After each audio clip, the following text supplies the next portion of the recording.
You call this a security wing? I call this an open invitation to anyone with a pass key and a gun. When did they install that? During the Kennedy administration? It's probably the last time there was a very important patient in here. This wing usually handles the hospital's outflow. Well, that explains why these exit doors don't even have lockouts. Well, anything the LAPD can do to help. Your job is to be our liaison, not offer advice. Just stand back and take notes. We'll post a full-spectrum metal detector at the end of the corridor, plus the guard station, and motion detectors spaced every 15 feet. Glad to see these things are on batteries. Power failure at the wrong time could be very inconvenient. We'll plug in the infrared cameras with heat sensors here and here. I'll cross-cover the entire corridor and eliminate any blind spots. And I assume your security patrols will all be keyed into the same set of communication codes? Well, maybe I'm the one who should be taking notes. The perimeter is secure. We have men deployed in the parking structure as well. 2 squads to do the work of 3. We're talking 20-hour days if there aren't any problems. Seems like an awful lot of work and trouble to take a gallbladder out of a scam artist. A stockbroker who scammed $200 million from his clients. It took us 5 years to get him. The last thing the government wants is Bentley Crocker dying. Or at least until you find out where he hid his money. Secure this area, now! Yes, sir. We've got a stabbing victim, puncture wound under the right scapula.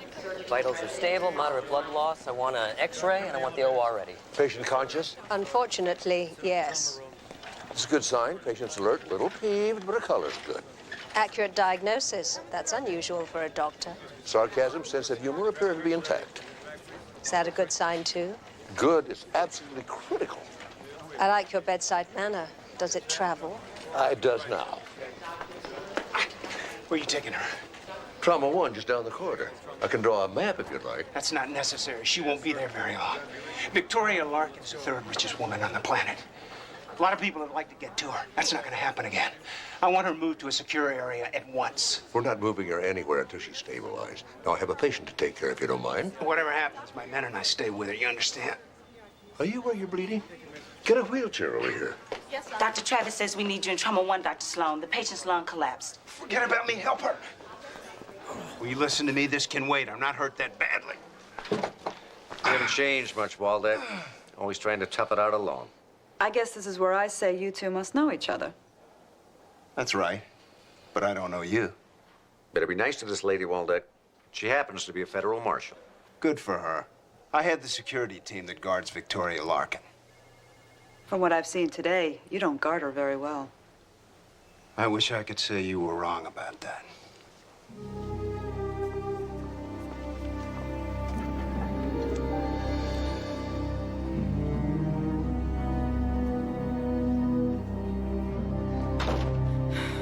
There's a man who likes to make a good impression.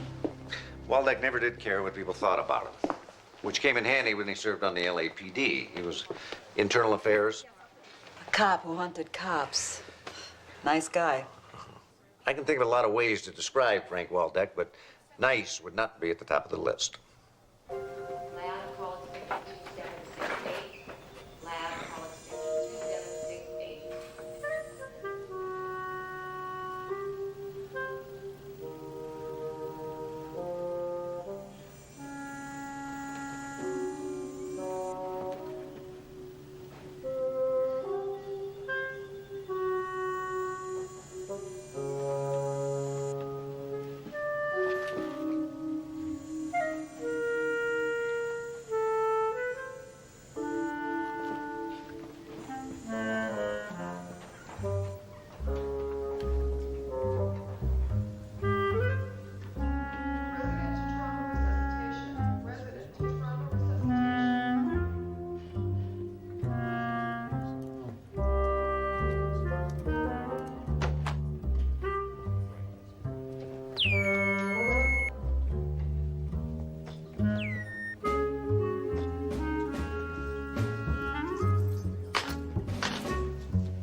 Have a nice day.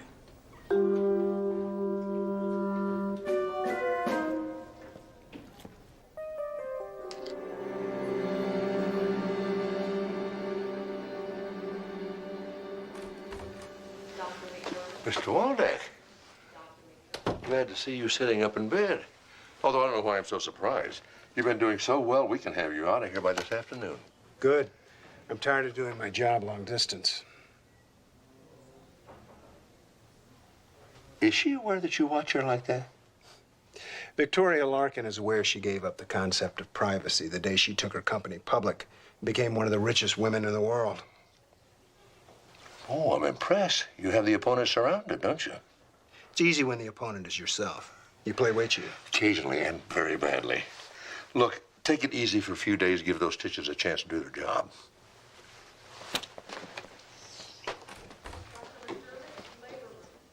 Just a little puncture. I had a good night's sleep. I'll rest today, and I'll be back on schedule tomorrow. Oh, and thank you for the flowers. Is there a patient in here somewhere? Should have brought a machete. You'd never get it past the metal detector. There's my doctor. He just walked in. He's, adorable. I think I'll bring him with me to the gala. Well, of course I'm coming. I'm president of the charity. I have to be there. I'll be in Washington this time tomorrow. That's not possible. I just gave my word. Let me explain the situation. Be my guest. Yes, this is Dr. Mark Sloan. I'm very well, sir, and you? It certainly is a pleasure. No, sir, I don't think there's a necessity of flying your own personal physician in. She's in very, very good hands. You have a nice day, too, sir. Why didn't you warn me? I wanted to see your face. So you see, I have to go. Absolutely not. All right, hold your breath a moment, then try to inhale. Is this necessary? Just take a moment. Hold your breath. Inhale. Good, and exhale. Okay, one more time. Well, that's enough. Look, you can do this now, or we can sedate you, and I'll do it while you're unconscious. It's your choice. Do you know who you're talking to? I'm talking to a patient who was stabbed in the back, whose lung collapsed when her chest cavity filled up with blood. Is there some good news in there somewhere? Good news is we have reinflated your lung. Vital signs are all good. Prognosis is excellent as long as you do what I say. That means no more phone calls, no galas. Just lots of bed rest and a little peace and quiet. Sounds rather boring. You feel better, believe me. And you'll be treated like royalty in here. I promise you that. Why do I get the feeling you say that to all your patients? Because you're as smart as you are stubborn.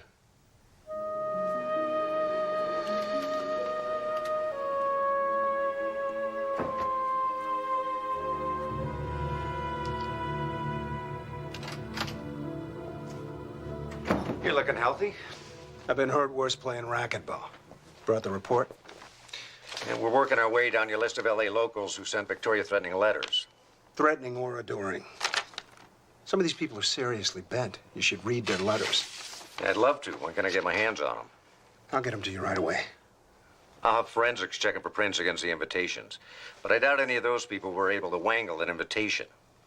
I agree. Victoria will probably die from old age before you find a match, Sloan. Well, if that happens, at least you'll have done your job.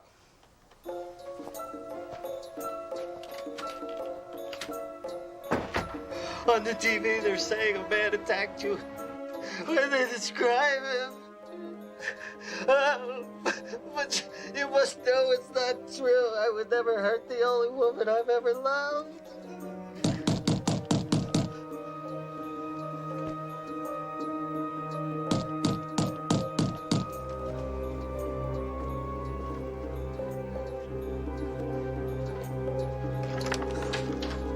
Dobbs? Larry Dobbs? I couldn't hurt her. It wasn't me. Then who did? I don't know. I just got the invitation. I went to the hotel. What did you see? I saw you yell out something, and Victoria fell, and I ran. That's all. Who did you talk to about this? Call a friend? The press? No, I didn't talk to anyone. I don't know anything.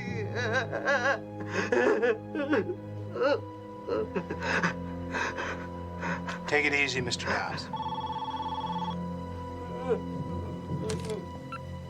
Waldeck, Sloan here.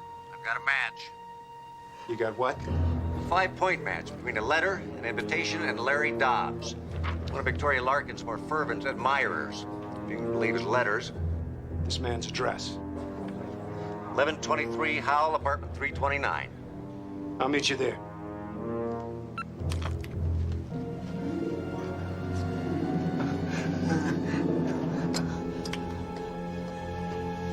Relax, Mr. Dobbs. Relax. We caught the man who hurt Victoria.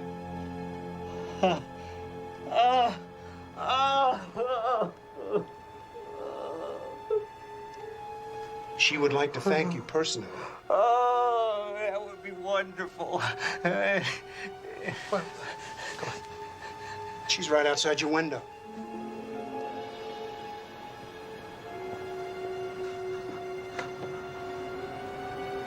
Where?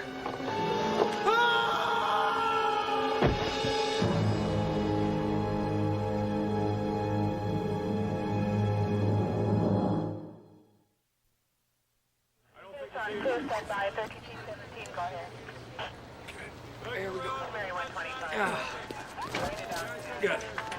You the cop in charge? I'm Detective Sloan. You know something about this? I got a pizza for Larry Dobbs and 329. They said I should talk to you. You ordered a pizza? When? 35 minutes ago. But hey, man, I've been behind that police line for 6 minutes. I don't think you're gonna get away without paying for this.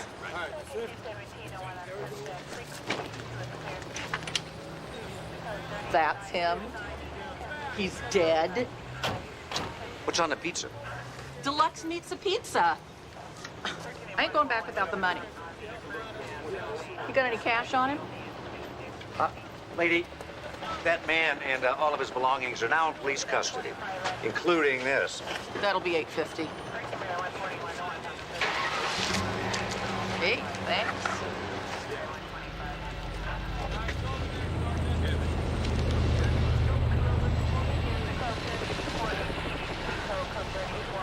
Dobbs?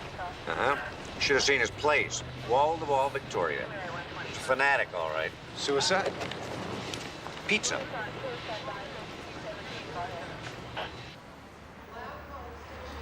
Hope I haven't overstepped here. I took the liberty of bringing in one of our systems. It's the latest in perimeter security. This little plate generates An electromagnetic detection field. No doubt the field runs from floor to ceiling, catching anyone moving through the corridor. Well, it can be key to overlook such human characteristics as mass and velocity. So that someone like Victoria Larkin doesn't have to deal with checkpoints. Whomever you want. I suppose this is going to play hell with our other security systems. Not at all. It won't interfere with your vid cams, your motion detectors, or your metal detector. And I certainly don't intend for it to interfere with the chain of command.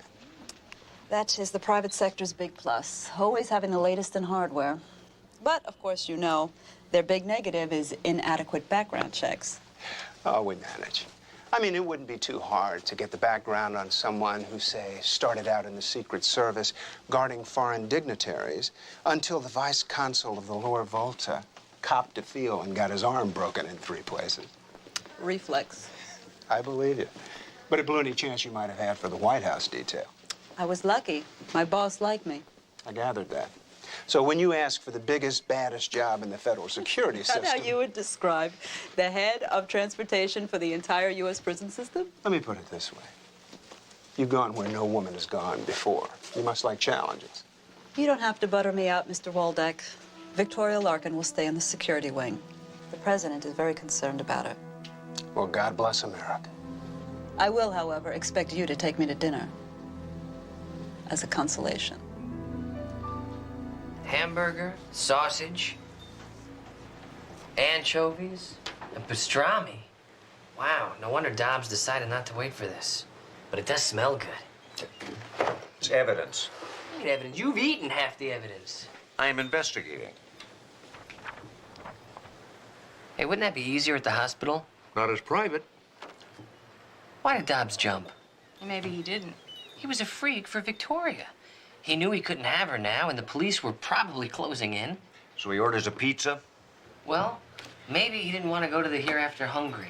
No, I checked Dobbs out. There was no history of suicide attempts, no history of violence. Until yesterday. Look at this photo of Dobbs' body in the alley right there. Notice he's wearing his watch on his right wrist. Indicating that Dobbs was left-handed.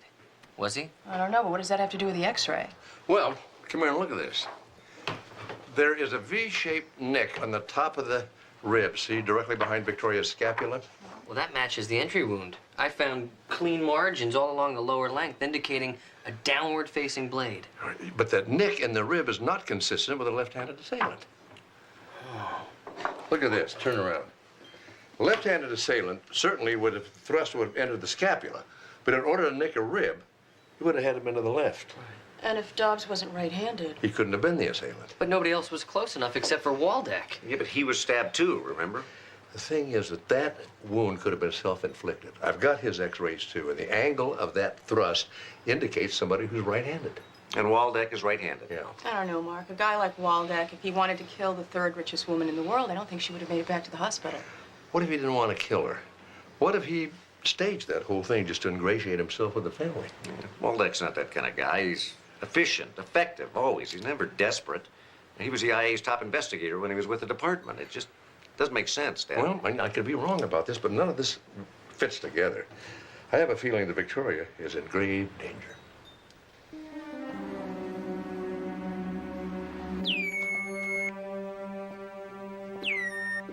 Sorry. Hold on a second. Yeah? No, Brody works Sunday. I don't care if he's playing the 49ers. He's wiggled out of Sunday duty for the last 6 weeks. All right. Yeah.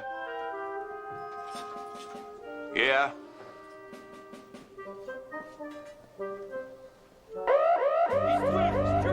Over here! Don't move! Don't move! We got him right there. Freeze!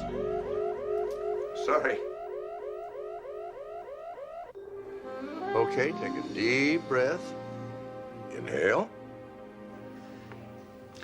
You know, that lung sounds pretty good, young lady. I think we'll have you up and about in a short order. Young lady? Are you flirting with me? Me? Why? Nobody talks to me like that. Everybody just follows my orders, does what I want. They jump. I'm never wrong, never ignored, never contradicted. You really want me to treat you that way? It's sickening. Now, I find your attitude rather refreshing. In fact, I find everything about you rather refreshing, Dr. Sloan. I need a doctor like you. There's lots of doctors like me. Be my personal physician. Travel with me. Tell me how to invest my charitable dollars. It's very, very flattering. I'm afraid my job's right here. Think about it. Obscene salary, exotic locations, unlimited access to the company plane. You make it sound like there's no downside. Well, crowds, parties, work, work, work. Not enough privacy, too much security. You know, Frank Waldeck seems pretty competent, though. Yeah. He's only been with me a few months, so he's not really had to prove himself. I mean, until that man attacked me. You saw the knife, did you? Well, not actually. And Waldeck was pushing me out of harm's way. But enough of that. That's the past. What does the future hold for you and me? For you, more bed rest. For me, more rounds.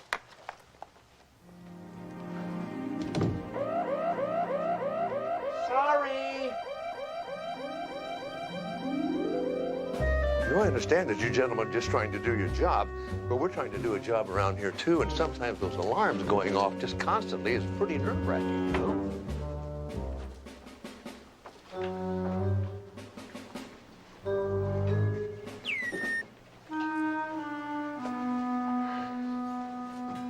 Still playing against yourself, I see. I've yet to find a worthy opponent. I understand you borrowed my x-ray. I was a little concerned about you. Oh. I didn't realize you were still on my case, Doctor. Just about in mid-game, aren't you? No set pattern there yet. Of course, all the pieces aren't on the board, are they? I think I just found someone to play with. Everybody on standby. Got white collar one on approach. Roger that. Back out. Take the West Wing, sir. Isn't that stock investor, Bentley Crocker? That's him, all right. Most hated felon in North America. The richest, too.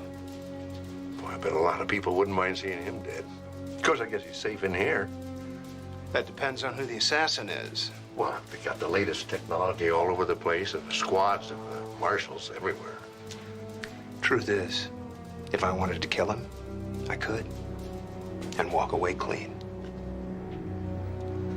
I think I better sharpen my game.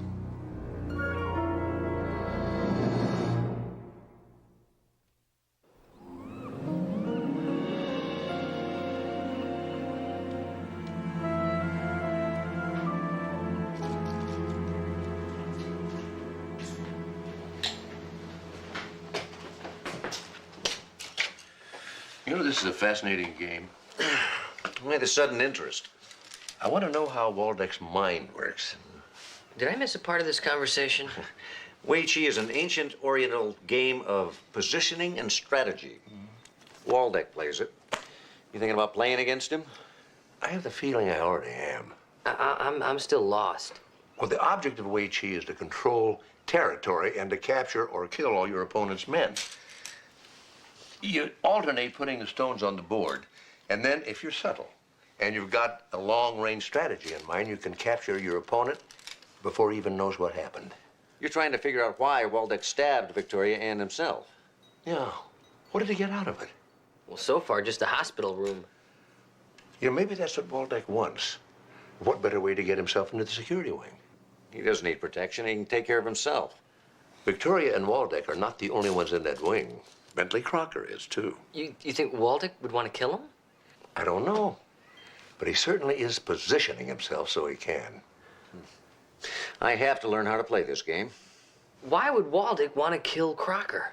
Between the banks that Crocker's defrauded and the cartels he's robbed, he's got an enemies list longer than Richard Nixon. So just move him. You know, maybe that's what Waldeck wants, to get Crocker's security changed. Then move Victoria to another floor. He'd have to go with her. You know, he might just try to hurt her again to get back in the security wing. I'm sticking with checkers. I ought to at least warn Monica Shattuck about this. Well, you know, I don't see what the problem is here. He knows that we're on to him. He lost. Game over. You know, actually, Jesse, I think the game has just begun. My security arrangements are just fine now that we've brought this place up to code. But I'm sure the technology is fine. I'm talking about Frank Waldeck. We have reason to believe that he's here to kill your prisoner. Is that an official warning about him? No, not official, not exactly. Well, then what exactly? The medical examiner has found evidence that Waldeck may have stabbed Victoria Larkin himself, just so he could get unlimited access to the security wing. No one outside my office even knew Bentley Crocker was coming here. Look, I've worked with Frank Waldeck for a long time. He's got a real talent for getting around obstacles. Not me. But if it is true, which I doubt, I'll deal with him. Look, I'm just trying to help, Marshal. Crocker's not my prisoner. I'll handle it, Detective.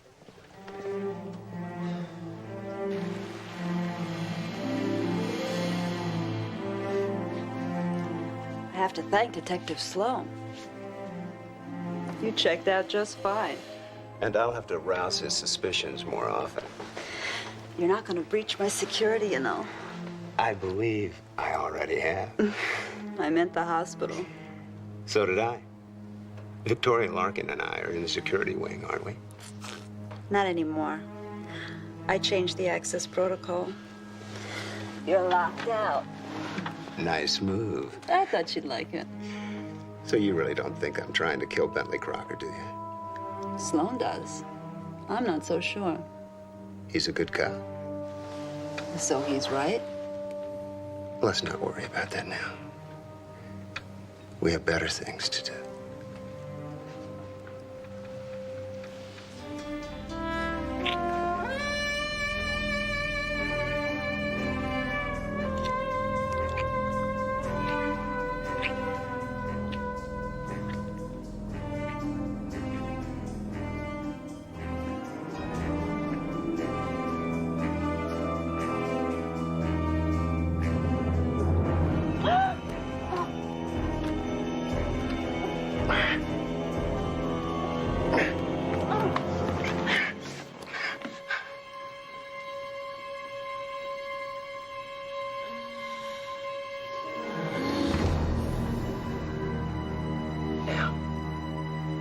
let's talk about communication codes, shall we?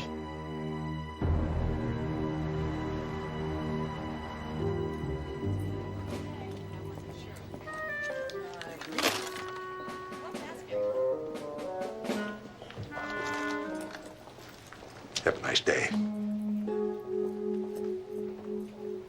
You know, actually, you are in good enough shape we could transfer you somewhere else safely.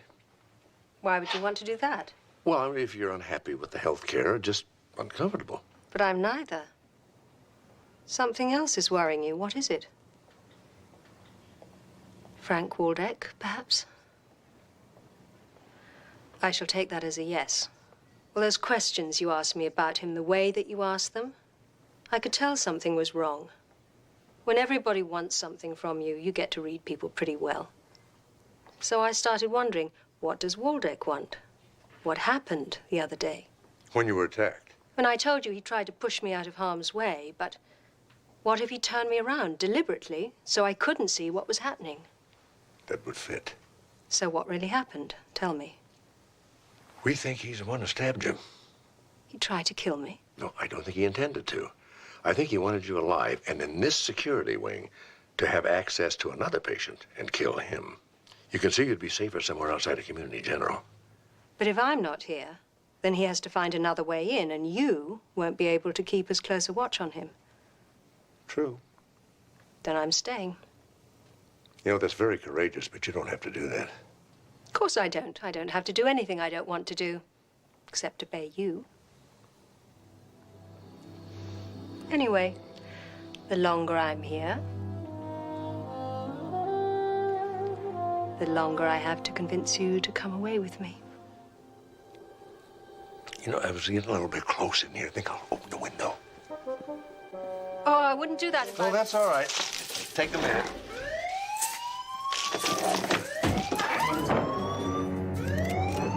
Would you just get a little fresh air? A little air? I don't know what you're so worried about. It's just a simple gallbladder operation, isn't it? Steve, do you know how many things can go wrong in a gallbladder operation? And that's assuming that no one tries to sabotage the medication or the equipment. Look, it'll be fine. He's getting top-notch treatment. And we'll triple-check all the equipment and the meds. Well, I'll be coming down here tomorrow to watch. Well, I'm counting on it. Bye. Bye.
Looking for something, Frank?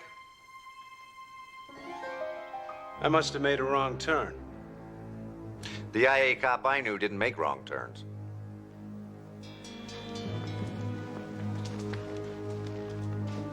Then I guess I didn't.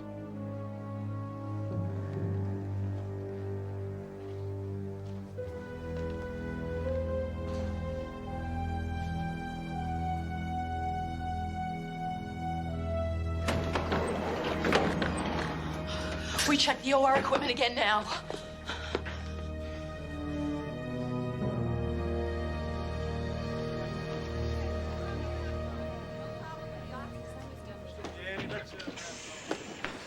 I'm telling you, he was in there messing with that equipment. Well, everything checked out fine. We spent all night doing it. Well, then why was he in there, and why did he follow me? Well, maybe you stopped him before he had a chance to do anything. Maybe Waldeck is trying to distract us by rattling you. Well, he succeeded in the rattling part. Careful. Yep. Watch the line. Rucker is on the way to OR. Copy that. We're ready. Got it. Here we go. Susan? I phoned Shattuck's hotel room. I paged her 3 times. I had the hospital searched twice. In other words, you can't find her and you'd like a little help from the LAPD. It would be appreciated. This isn't like her. Well, you stay with Crocker. I've got a couple places I can look.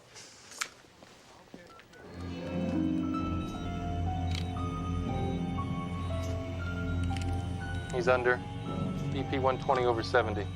I'm about to make the incision for the laparoscope.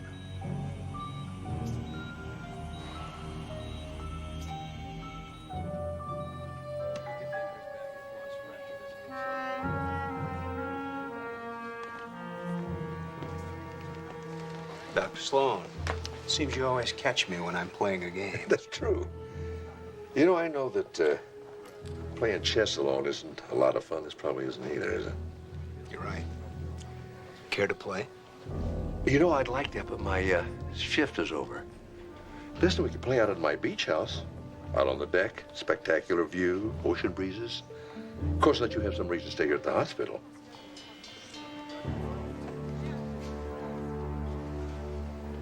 I like the beach.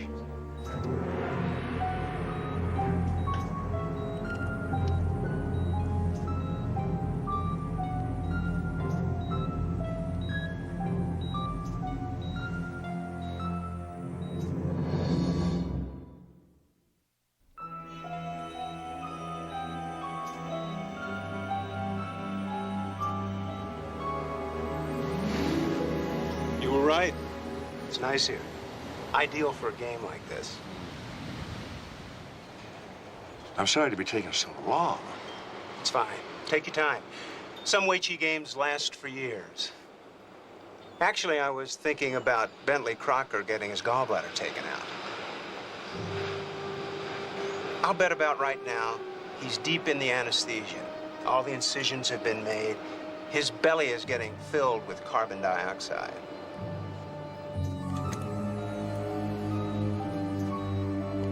Instrument ports in place. Starting the CO2. Setting maximum patient pressure at 15. I'm sure you had all the equipment checked out. Those endless coils of hose. Whether that's really carbon dioxide and not some toxic or even explosive gas being used. And then, of course, there's the gas pump itself. CO2 pump.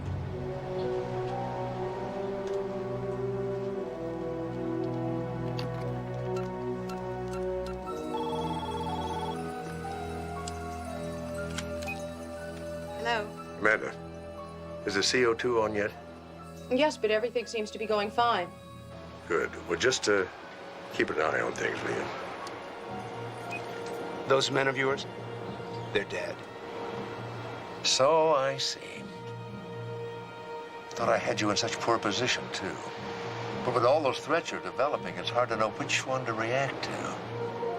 That's why Weiqi is called a game of protracted struggle. Because your opponent's objective is always changing. There you're wrong, Doctor. The object is always the same. The next crucial juncture can come at any time. Think I see the strategy you're planning now. Actually, I was thinking of Crocker. That clip they put on the artery, it's remote controlled. And then there's the bovie that they use to take the gallbladder out itself. It cauterizes as it cuts, as long as the frequency isn't set too high.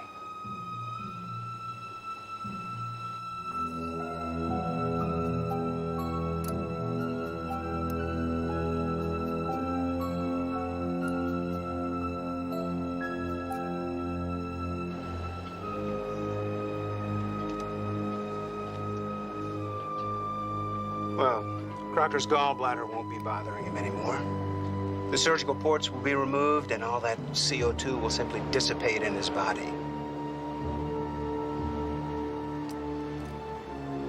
Of course, he's vulnerable to a bolus of anesthesia, an allergic reaction to medication, an unexplained heart arrhythmia from the stress of surgery.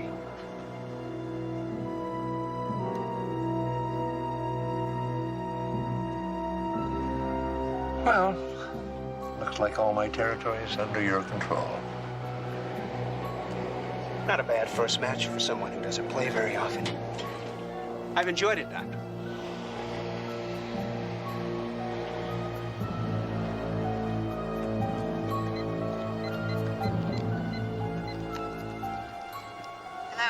Amanda, when Crocker's coming out of the anesthesia, monitor him very, very carefully. They've already closed up, Mark. They're headed for recovery, and the surgery seemed to go fine. You've been all over this room. Are you sure this is where your lady friend is staying? Positive.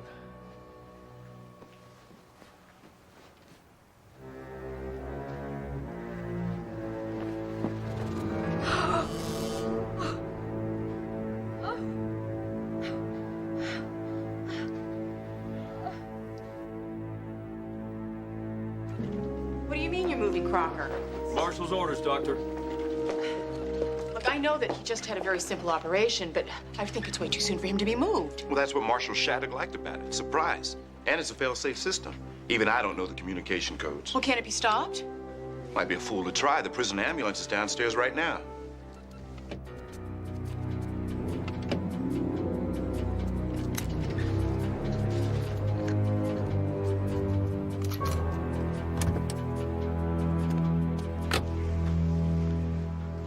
Monica Shattuck died of an air embolus introduced by hypodermic. Now, the marks on her arms are from shots of sodium pentothal. Waldeck must have used it to get information out of her. Probably over the course of several hours. There's also a puncture wound in her neck, and I'd say he used something to immobilize her before he started questioning her. The communication codes. What communication codes? Marshal Linder said that they had secured communications, and that's how an ambulance was called to take Crocker back to the prison. Crocker's gone? Yeah, they just left.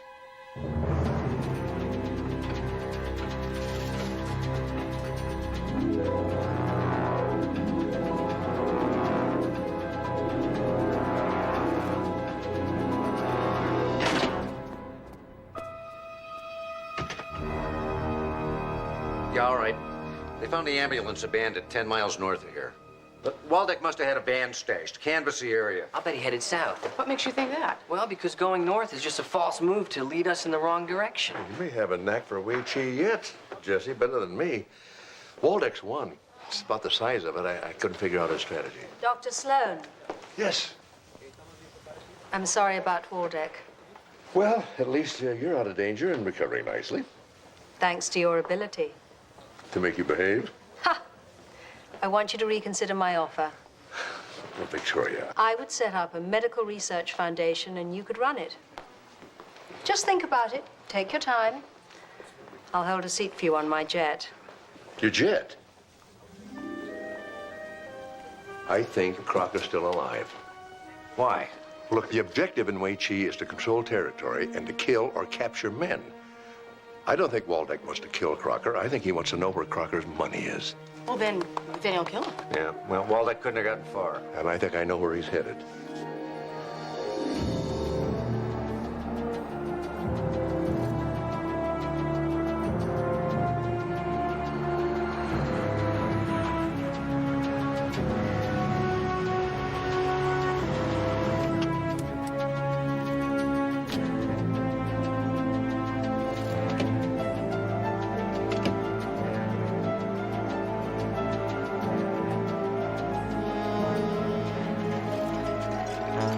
Hold it, Waldeck. Crocker's passed his last stone, Waldeck, and you just played yours. You're under arrest. Congratulations, Sloan. Looks like you busted my game.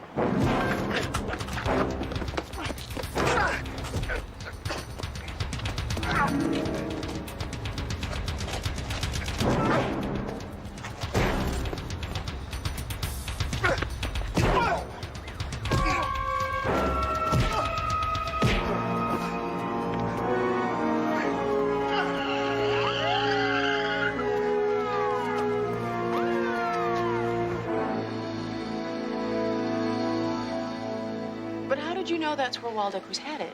Well, in Wei Chi, you mount multiple interconnected threats. And Waldeck was doing it to me all morning when Crocker was in surgery. Misdirecting your attention. Oh, is he good at it? He sure made us think he'd tampered with the OR. Sure did. So we would let down our guard when Crocker made it through surgery, okay? But he didn't realize what kind of a game player he was up against. Well, I'm no Wei Chi expert. I'm a pretty good study, though. Well, that's good, because I've got a new game for you. New game? Mancala. Mancala? Maybe the oldest game in the world. They found stone Mancala boards in Egypt dating back to 1400 BC. Oh, Mancala, huh? 2 players, 48 stones each, 12 bins, 6 per side.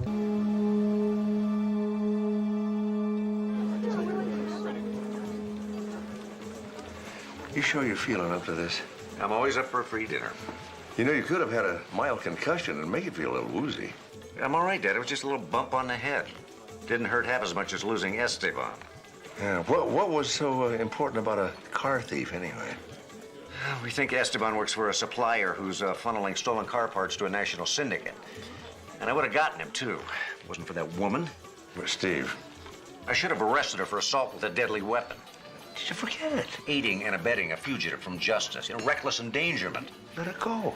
And I would have, too, you know, if I'd been conscious. Steve, it's all over now. You can't do anything further about it. So just relax, have a nice dinner. You're right, Dad. I'm sorry. This is my time to unwind. Work is work. This is my time off. Good. So, what do you recommend? The camel milk soup's a good starter in here. Would you like to order, sir?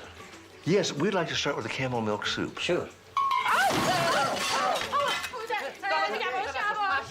Never mind, you've done enough. You? حالا دیدی؟ مشتریمون از دست دادی؟ شما نمیتونی با من اینطور صحبت کنید. آره؟ اخراج. بدرک. It's her. Who? Randy Wolf. Oh, Dr. Mark Sloan. This is my son, Steve. We've met. I feel terrible about this. Please let me make it up to you. Dinner is on me. Yeah, I wish it was.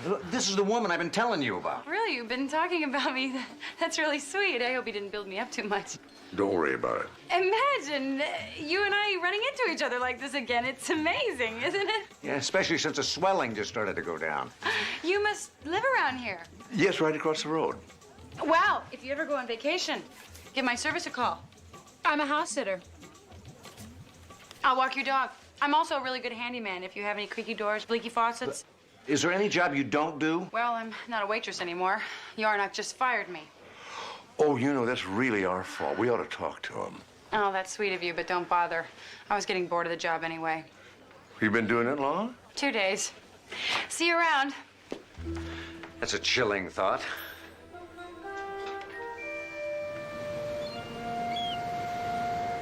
I hope you weren't too lonely. I was dancing all night. Hey, did you miss me? Oh, yes, I've been clubbing all night.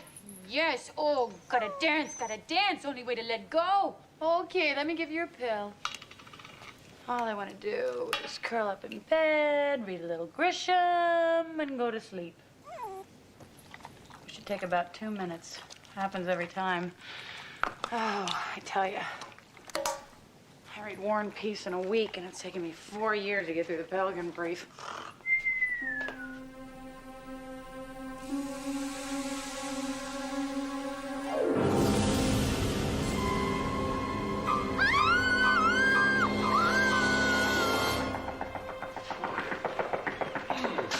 Who is it?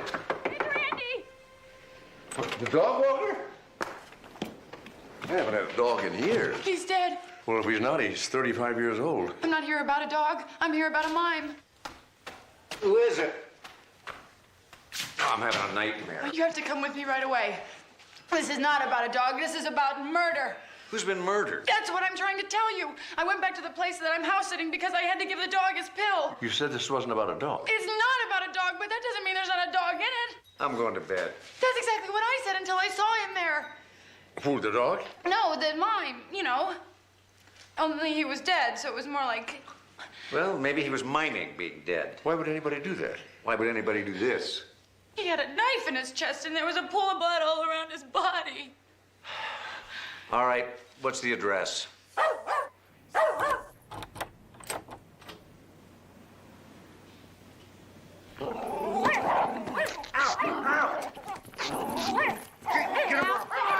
Down. Oh, right. Where were you when I needed you? All right? No. Where's the bedroom? That way. Has he any shots? Oh, yeah. Where'd you say the mime was? On the bed. You can't miss it.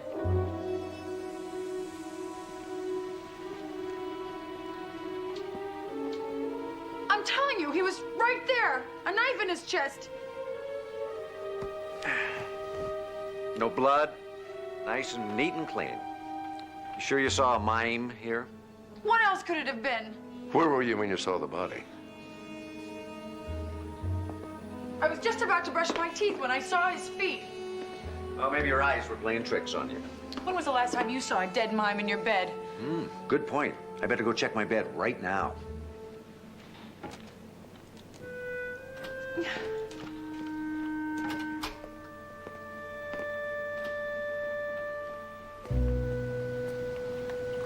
Wait! What about the murder? I'll admit I'm tempted. There's too many witnesses. You know, Randy, one night I came home from a really long shift and I was just exhausted. I saw a rattlesnake beside my bed. It wasn't until after I beat it to death with a shoe I realized it was my bathroom stay. Now, it can happen to anybody. It's nothing to be ashamed of. You gonna be all right?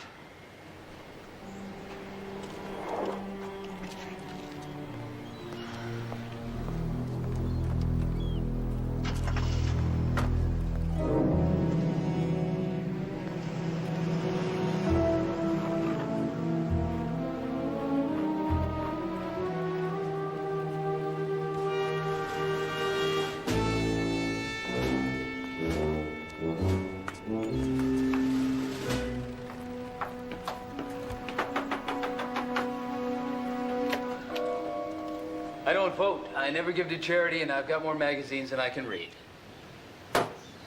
What about companionship? Is there someone sharing your bed?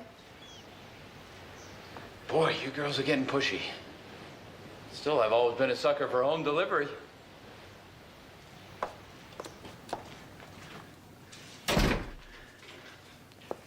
I'm trying to figure out where we've met before.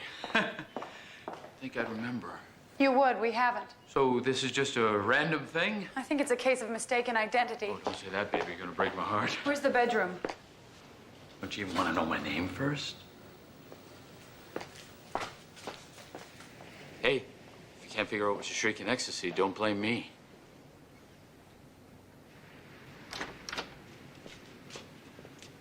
There's nobody here. No one, except you and me. Where is he? He. He was in my bed last night. I know he was in yours this morning.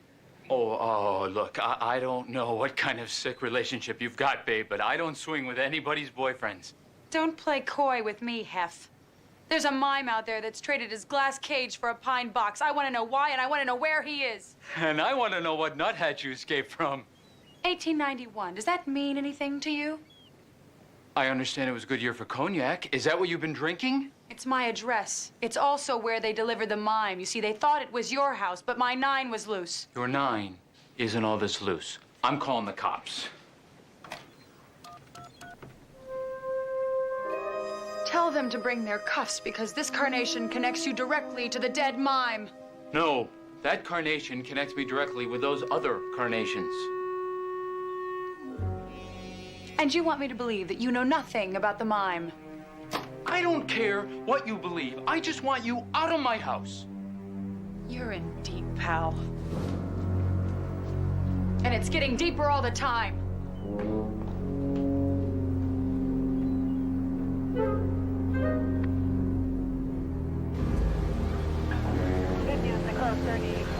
Hi. You know, you gotta love California. Skies, blue waters, and a lot of dead people. I'm not a specialist, but I assume there's dead people pretty much wherever you go. Sure, but some are indigenous to California. Freeway snipings, carjackings, liposuction's gone bad. Yeah, but you can find those anywhere these days. The one that washed up on shore this morning, that was a little weird. How weird?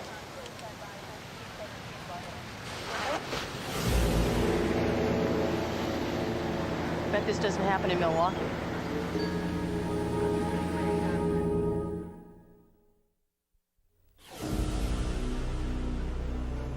Is this the dead mime you found in your bed? It's a long story. It's hard to say. They all look the same. Okay, let's try a different approach. Describe the mime that you saw. Dead, with a big knife in his chest. Well, this is probably the mime because he died of a stab wound right in the heart. He was found in the water? Yes, but I think... Which means you can't backtrack time of death through radiant body temperature. And the lividity indicates exsanguination from the entrance wound. Therefore, he was probably dependent at the scene. University of Galapagos Medical School, class of '91. Go Iguanas. Amanda, would you translate for me?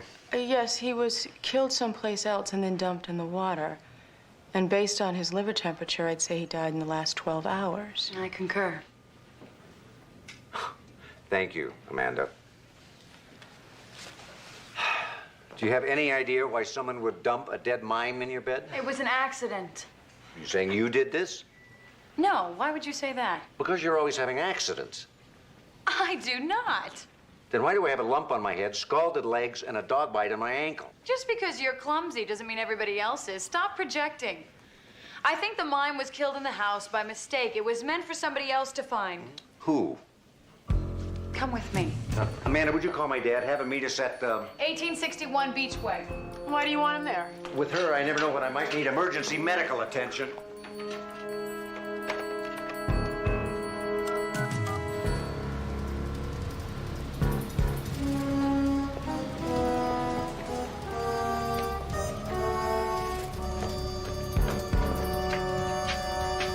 What are you doing? Knocking. You know, it's an old custom. You probably never heard of it. You're giving him time to destroy the evidence. What evidence?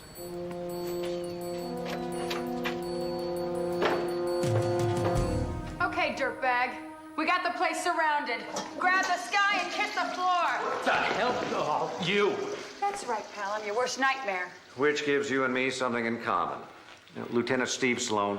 I want to tell you right now, officer, whatever it takes to put this woman behind bars, I'll do it. I'll press charges, testify, hell, I'll even bribe a judge. You really know how to make an impression on a person. Unfortunately, the young lady is not under arrest. She just broke into my house. Not in time to keep you from flushing the evidence. If drinking too much coffee is a crime, then I admit I flush the evidence and you can arrest me. If it's not, I want this woman arrested right now. Don't you even Randy, let's all try and stay calm, shall we, Mr. Burnett? I am calm. And I'll remain calm when I call your Internal Affairs Division and explain that Detective Steve Sloan stood by and watched as a psychopath broke into my house and harassed me. Mr. Burnett, I realize that Randy seems a little over-eager, but she suffered a terrible trauma recently. And who are you, her shrink? Well, professional ethics will only allow me to say that she is under a doctor's care. So she is a nutcase. I'm just trying to bring her back to reality. So this whole thing... Think of it as therapy. What do you want to know, Detective? Have you ever seen this man before? You're kidding, right? You've seen one mime, you've seen them all. What, you see so many dead mimes in your bed you can't tell them apart? I'm sorry if you've confused me with someone else, but there's never been a mime in my house that I know of, let alone in my bedroom. Is there anything else, Detective? No, I think that will do. Thank you for your time. Randy? That mime was a warning. They're coming for you next! Did I help? More than a year of electroshock. Thank you so much. How'd it go? That was it? That was the entire interrogation? I left my rubber hose at home. That's okay, I got one in my car. Obviously, you do not understand the danger that man is in. What kind of danger? Isn't it obvious? Not on this planet. What does the mob do when there is a potential witness that they don't want to testify? They kill him. They leave a dead pigeon. They do? What kind of a cop are you? Obviously, whatever Burnett is into is big, big, big. So big that a pigeon was not warning enough. I have a headache. So you think that somebody was afraid Burnett would talk, so they killed a mime and left it in his bed as a warning? But they thought my bed was his bed because my 9 slipped into a 6. It's like an axe right in my skull. Oh, so they moved the mime to his house. And then he dumped the body in the ocean. What other explanation is there? Well, there's an argument that'll impress a judge. We have no evidence to back up this ludicrous charge, but what else could it be? A mime is dead. If we don't do something about it, his blood is on our hands. You mean grease paint?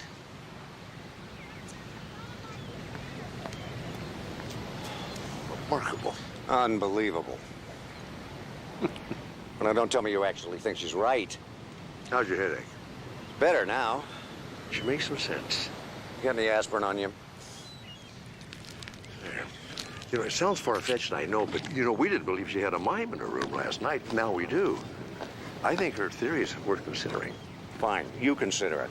I'm gonna run the mime's fingerprints and then do a background check on Chelsea and Benjamin Drew, the couple that Randy's house sitting for. Something very odd about those two. What? Well, they hired Randy, for starters. And what kind of person names their dog Thor? Could I borrow that picture? What for? I want to see if I can make a mime talk. Good luck.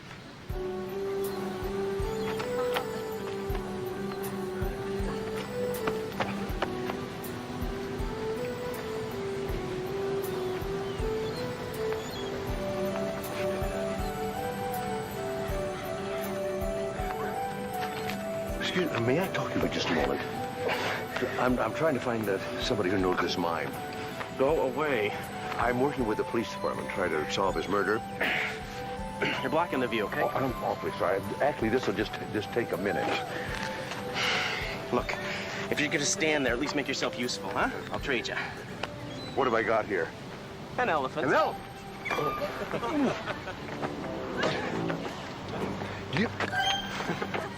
Have you ever seen him before?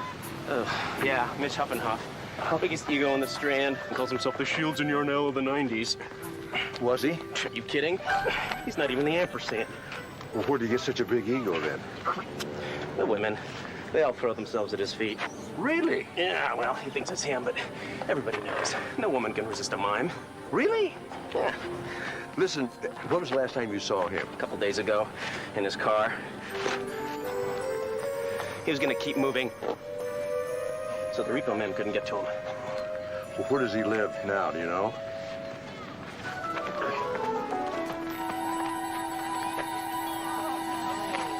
That was where he lived. Oh. Listen, thanks for your help. Good luck with the elephant. Right.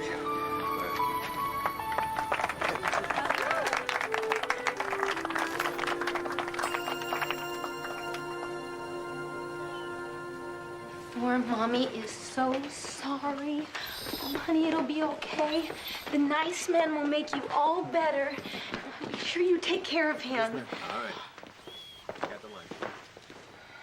Mrs. Drew, what are you doing here? Saving my dog's life. The connection between master and beast is very spiritual. You were 1,000 miles away in Aspen, and yet you sensed Thor's suffering and rushed back here. No, I was in the kitchen, and I heard Thor throwing up all over the bedroom. And if I had the slightest bit of sensitivity at all, I never would have hired you in the first place. Don't be so hard on yourself. I'm not. Of course you are. You're so full of guilt and remorse that your subconscious is punishing you with hives. Is it? 2 chapters of my doctoral dissertation were about exactly this phenomenon. And what about the phenomenon of the idiot who can't handle the simple task of giving a dog his medication? That really wouldn't fit into my thesis. You were supposed to come here 2 times a day to take care of the plants and give Thor his pills. Which I did. But in between those 2 times, you were supposed to leave. You never mentioned that part. I never mentioned giving my dog an overdose of medication either. I figured some things you were able to work out for yourself.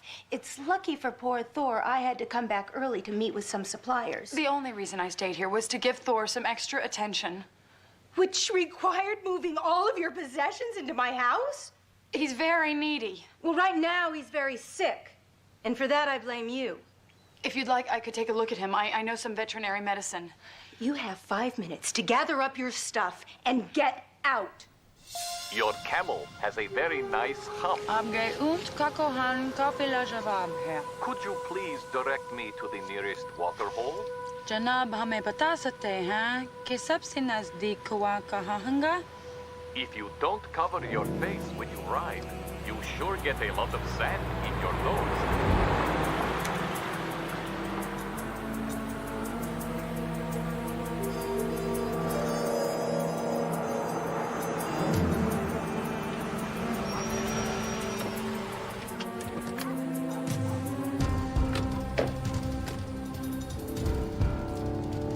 Burnett.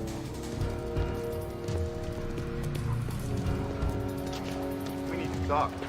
You know why?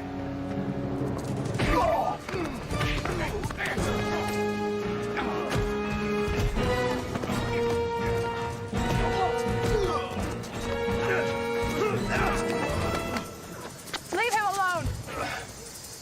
Disappear. You're next. Fine with me.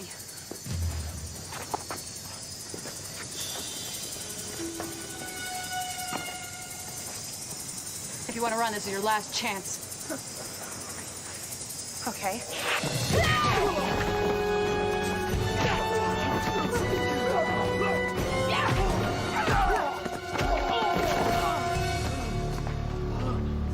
Come on, let's go!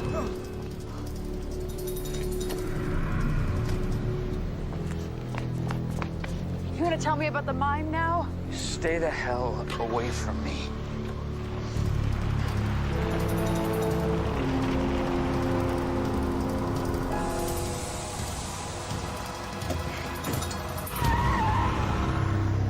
Forget this ever happened, or you'll be very sorry.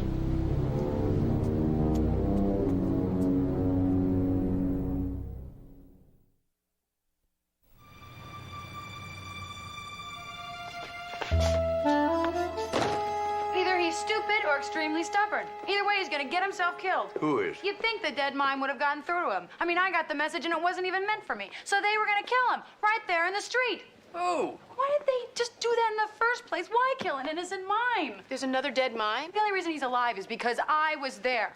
The mime's alive? The mime is dead, Burnett is alive, and I am nowhere. What's going on? I haven't the slightest idea. Why don't you just start from the beginning? Mrs. Drew came back early from Aspen. She found Thor OD'd and me still house sitting. Poor lady worked herself up so much she broke out in hives. Feeling a little itchy myself. I'm really confused here. Weren't you supposed to be house sitting? Well, I kind of threw that in for free. I was supposed to come by at 6 and 9 to give Thor his pills, but I've had kind of a roof over my head problem lately. Imagine that. All I did was give Thor some extra TLC. And an extra pill or two. Not on my watch. I take my job very seriously. Which one? What does Sonny Burnett have to do with all this? I didn't have anywhere else to go, so I decided to go stake out his place and brush up on my Urdu. Who? Yeah, well, language, they speak it in Pakistan, I think. It comes in very handy if you use taxis. What happened at Burnett's? He was attacked by 3 thugs, so I took him out. You took him out? I am basically a nonviolent person, but those goons from Fallon Exotic Motors didn't leave me any choice. How did you know that they worked at Fallon Exotic Motors? They tried to beat me up and then sped away in a car that had dealer plates and a Fallon Exotic Motor sticker.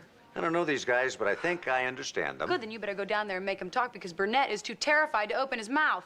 Is it Duke Fallon, that car dealer on TV who shoots himself out of a cannon? He owns car dealerships in 7 different states. I don't think he'd kill a mime and leave him in someone's bed.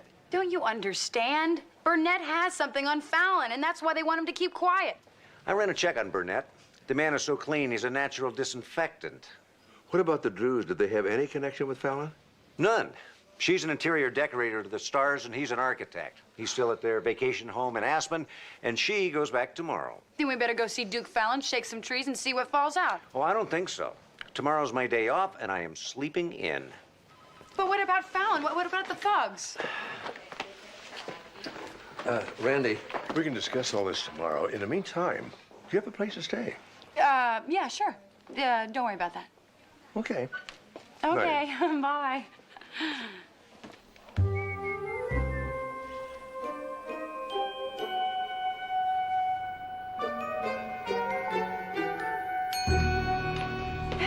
What a glorious morning, huh? Is it morning already? Santa Ana's have blown all the smog out of the sky. It's crisp, it's clear, you can see the mountains. Oh, I just want to see my pillow. But since my shift doesn't end for about another 3 hours, I'd settle for the bottom of a coffee cup. you know, it's days like these that make you want to go out and embrace the day. Carpe diem. Looking at dead people. I don't see it that way. You know, I get the satisfaction of helping people. What do you get from chopping up corpses into little bits? The challenge of diagnosis without the responsibility of treatment and 8-hour days. Is it too late to change specialties?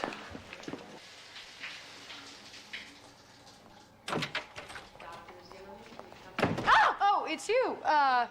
I hope I'm not intruding. Intruding? No, I wouldn't say that. Not exactly. Okay, this is a doctor's lounge. It's for doctors. I know, but I couldn't leave this stuff in my car. It would be stolen in a second. The coffee should be ready. It's a nice Tahitian blend. Help yourself. Thanks. Randy, you really can't stay here. I know. If Steve won't do anything, I'm just gonna have to go out and do it myself.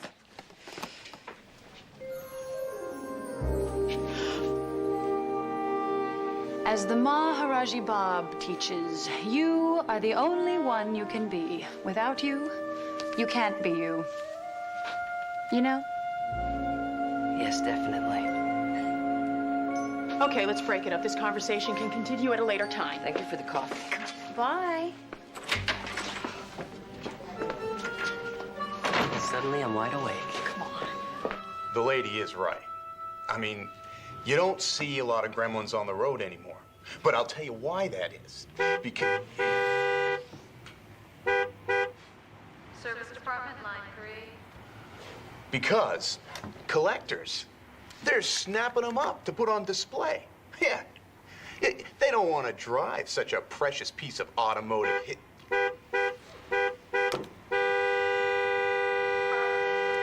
Would you excuse me 1 minute? Service department, line 2. Is there a problem? Yeah, I don't think this window works. Let me see. Oh, hey, what are you... Oops, my mistake. What are you, crazy? Customer service is our religion, ma'am. I'm sure if there's any kind of a problem, we can work something out. I'm Duke Fallon. I'm ready to deal. I got an offer for you, Duke, but he wouldn't accept it. Well, now, I'd eat a bug to make a sale. Eat this. Stop leaning on Sonny Burnett and I won't shut you down. Who are you? Stevie Sloan, LAPD. But you might know me better as the woman who gave your goons an asphalt scalp massage. Now, funny, she doesn't look like a dozen armed ninjas, does she? Anyway, I'm sure that Sonny got my message. Think again. Next time, send a greeting card instead. Your message ended up in my bed first. You slept with her? Listen up, cowboy. Burnett is under my personal protection now. Anything happens to him, happens to you twice as hard.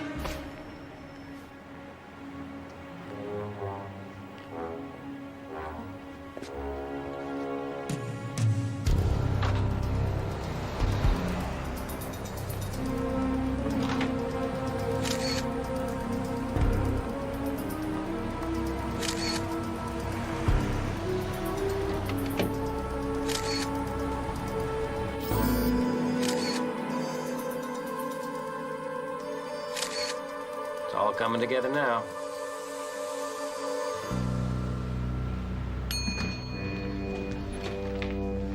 Amanda, you haven't seen my badge around here, have you? You lost your badge? I didn't say that. I've temporarily misplaced it. Well, my mistake, but what makes you think that you lost your badge here? Well, the last time I used it was on a hospital parking guy. He's new. I didn't want to pay the $5.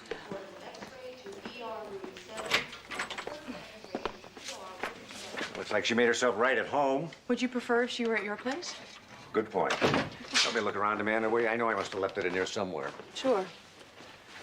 You know, Steve, don't you think you're being a little hard on her? I mean, obviously she's a little eccentric, but not that bad. Are you kidding? Ephraim Connors, FBI. What the hell? Oh, you don't know what we're doing here. You don't know what we want. You're surprised, outraged, and innocent. Now that we're past all the boring preliminaries, you can start talking. What about? About Sonny Burnett's stolen car parts operation and the cop who does his dirty work. Now's the time to decide if you want to be a federal witness or a federal prisoner. I don't know what you're talking about. You and your accomplice conspired to let car thief Enrico Esteban escape because he's one of Sonny's best suppliers. What accomplice? And when Duke Fallon pressured Burnett to stop selling parts to other dealers, who shows up to muscle Fallon? She did.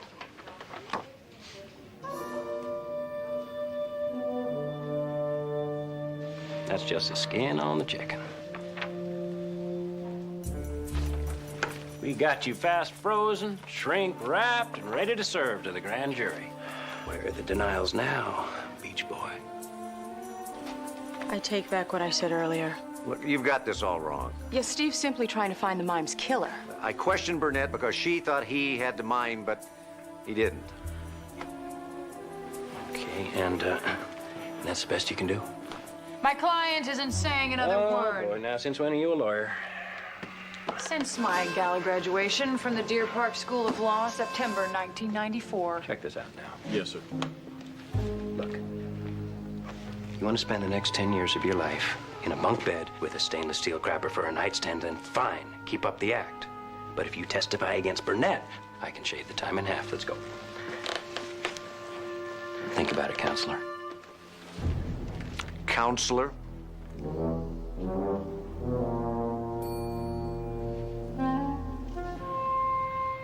This is not my fault.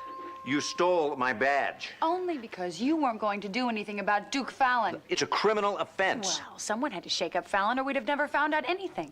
There had to be a better way, Randy. The important thing is that I have seriously rattled Fallon. Oh, me too. Thanks to you, my career's at stake. Don't worry. Careers are easy to come by. That's it. You're under arrest. Randy has a point, Steve. At least we know what's going on. Thank you. But what you did was inexcusable. You've gotten Steve involved in a nationwide car-thieving conspiracy. I just wanted to find out who killed that poor mime. Well, nobody doubts your intentions. I do. Just your methods.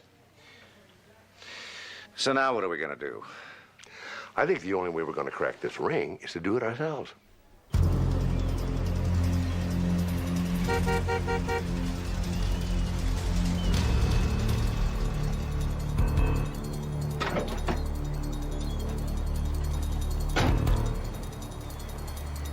Sonny Burnett? Who's asking? Aims are for toe tags. I got your merch. What? Merchandise, come on.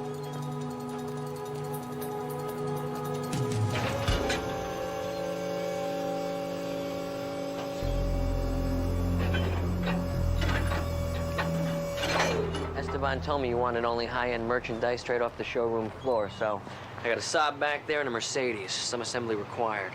Esteban knows never to come to my house. It's my fault. I needed some fast cash, and I haven't paid my alimony checks for a while, and the judge is threatening to repo my vet. This is nice.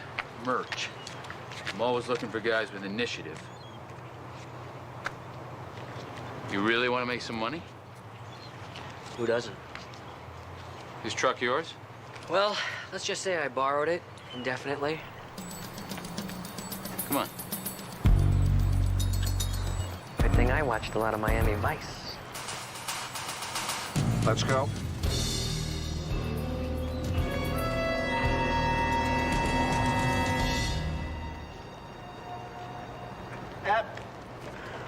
Sorry I'm late. I was cutting in some new spots for my Arizona dealership. I'm getting too old to crawl into that damn cannon. It's tough being a celebrity. Yeah. Now, we have so many trade-ins that even I am in the garage. Setting back odometers, switching out good parts for bad parts. Success has its price. And I have mine. Oh, I know. Steph won too. Well, I didn't think you were worth that until I found out you had cops on your payroll. It's a top-drawer operation. I respect that. You ready to deal? Always. You won't be needing to go to the ATM for a while. He won't be needing cash where he's going. Neither will you. You're under arrest. You're making a big mistake. Those stolen car parts you bought from him were marked. That transaction and this one are on tape. I think he's talking about the man you didn't see. See, by the time you shoot me or Burnett, she is already dead. You ought to put that gun down.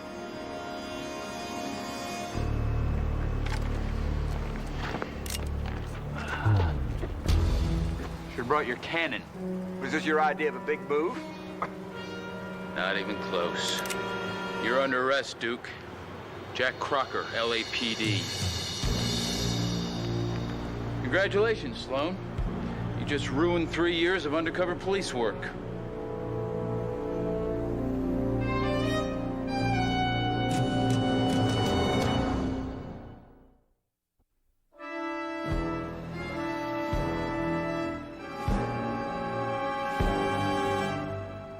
Do you have any idea what I had to do just to establish... Sonny Burnett, I should have known.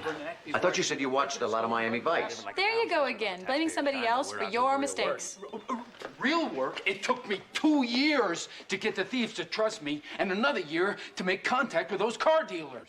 Who Who killed the mime? We have been investigating Fallon for months as part of a nationwide probe into interstate trafficking of stolen goods. Now, millions of dollars and hundreds of man-hours thrown away because of your rogue operation. Who killed the mime? Fallon was just the first I was gonna bring down, but thanks to your incompetence, 3 years of my life have been wasted. Who killed the mime? What mime? What mime? The one you killed and meant to put in my bed. Only you got the addresses mixed up and you stuck it in Randy Wolf's instead.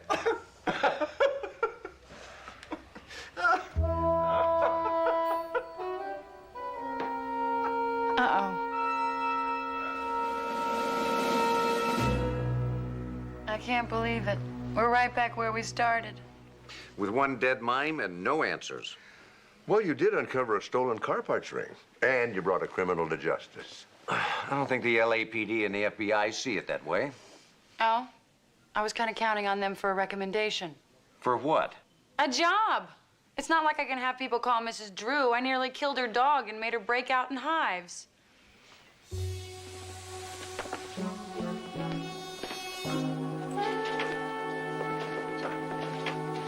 Hey, where are you going? Hi. Hi. Can I see the mime? Sure. Hi. Hi.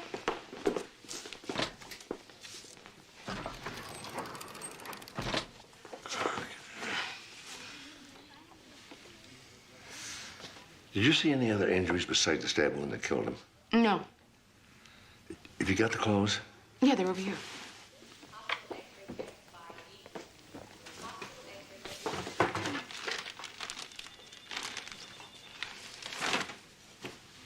I don't see any rips or tears in the clothing. Did you see any? Mm-mm. What's the matter, Dad? You missed something? No. No, nothing at all. Then why are you smiling like that? Tomorrow I'd like to go by Mrs. Drew's and have another look around. I think the secret of this whole murder has been right in front of us all along. What? Excuse me. I'm going home and go to bed. Without even giving us a hint? Good night, Randy. But, Don't worry about it. He does that all the time. I think he takes perverse pleasure in keeping me completely lost. I can understand that.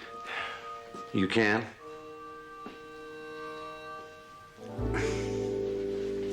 When you're totally flustered, frustrated, and aggravated, something remarkable happens.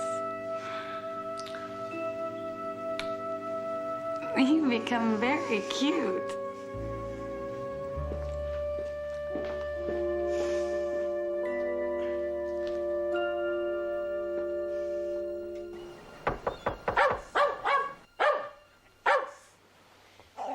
Who is it? Dr. Mark Sloan. Just a minute. Thor, that's enough. Come here.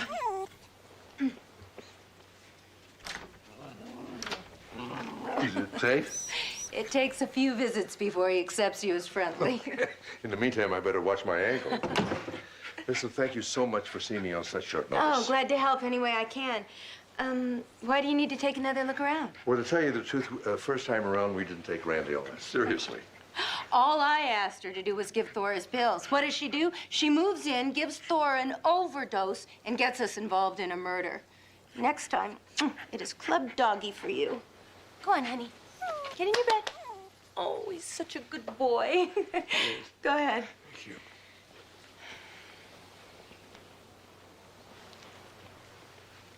Were you missing a set of sheets or any cutlery? No. Don't tell me she's a thief, too. No, I was just asking the obvious question. Somebody had to have hidden the bloody sheets, and the murder weapon had to come from somewhere. You notice anything unusual in the house? Besides Randy's stuff strewn over everywhere? Nothing at all. Yeah, Randy does like to make herself at home, all right. And it could have killed me. She left her shampoo in the shower. If I'd used it, we'd be seeing each other today in your hospital. So that's why you use all those hypoallergenic products. I have, very sensitive skin. That's why your hand's itching right now. Must be the dog hair. You know, if you were allergic to dog's hair, you wouldn't have picked them up. As a matter of fact, you wouldn't even own a dog. Well, this is contact dermatitis from shaking my hand. I had it covered with grease paint. But I don't see anything on your hand. Well, I removed the color, but other than that, it's the same makeup that all performers use. Your hand's itching because of the grease paint, the same way it did the day you killed the mime. I knew I wasn't that hard to get along with. Don't blame Thor for not warning you when we came in. He knows me. He knew the mime, too. That's why there were no tears in his trousers and no wounds on his ankle. Well, you said it yourself. Takes a few visits for Thor to relax. Which is why he didn't go nuts around a dead body either. But you were in the house that night, weren't you? You thought Randy showed up at 9 and 6. You didn't expect her to walk in on you that early in the morning. So you hid. And when she was gone, you ditched the body.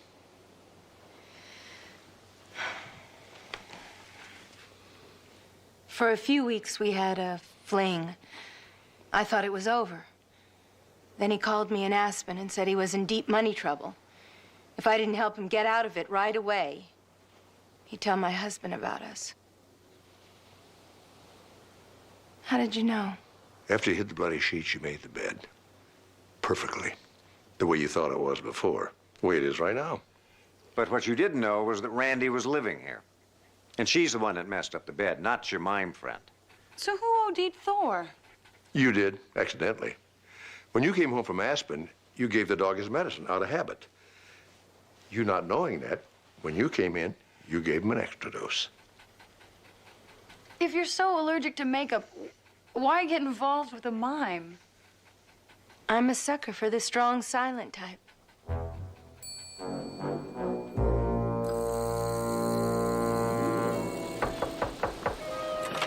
Oh, it's you. Don't panic. I'm just here to say goodbye.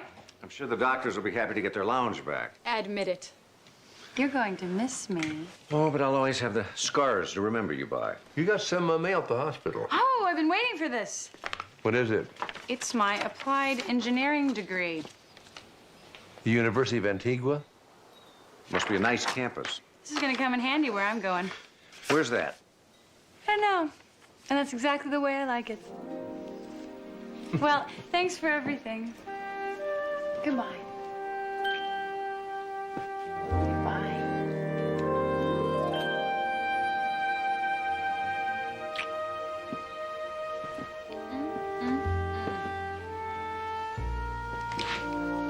She's something, isn't she?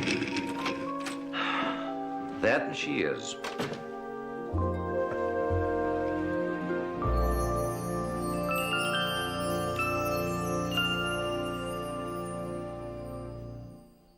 God, Amanda, look, I need help. Take these extra menus and this apron there, and it'll make you look more official when you take orders. Excuse me, I don't work here. Please, Amanda, you do today. Look, my waitress, my busboy, and my cook called in sick with the flu, all on my day off. Well, that's not my problem. I came for breakfast. Who was it that suggested to my business partner take a long romantic weekend with his girlfriend in Carmel? Dee, Jesse and Susan never have time together. They needed a break. I need help. Something smells mighty good in here. Oh, great. Dad, here, would you watch the front door? I'm sure it tastes good, too. Look, the employees eat later. What? This is great, and it's only breakfast. Look, I'd love to stay and chat with you, Dad, but I got my hands full. Chat, I came to eat. Wonderful. Your waitress will be right with you. Waitress. She's waiting table? I hope Jesse's having a good time, because when he gets back, he's going to pay. I'd like a nice table in the corner, miss. Yeah.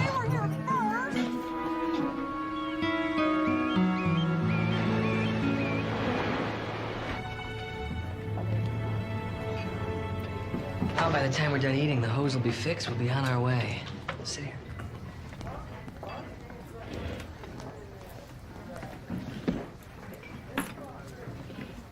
Let me get these out of the way for you.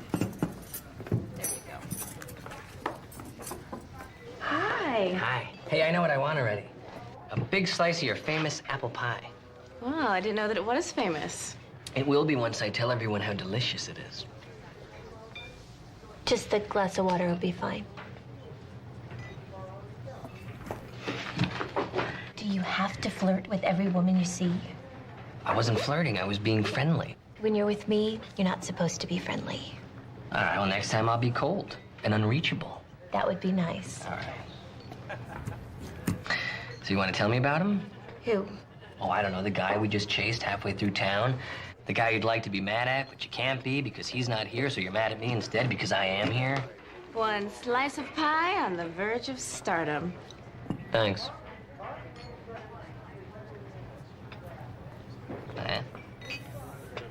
he was friendly too. Greg had this way of making any stranger his friend with just a smile. Including you. Everybody. I was going to UC Santa Cruz. Greg ran this dive shop near the beach. One day I got caught in a rip, and the next thing I knew, I was lying on the sand, getting mouth to mouth from a guy in a wetsuit. It was Greg. Well, you can't get much friendlier than that. It's not what you think. He saved my life. After that, I wouldn't go in the water. Greg walks up to me and asks me what I'm afraid of. Drowning. That's what I said. So he taught me to scuba dive. You scuba dive? Not anymore. Not since he died. What was it, a diving accident? His car went off a cliff into the ocean. They never found his body. Well, then he's definitely still alive. How do you know that? A, they never found the body. B, you saw him today. C, he ran away from you. Ergo, he's alive, but wants to stay dead. So maybe we should honor his wishes and get a move on. Check.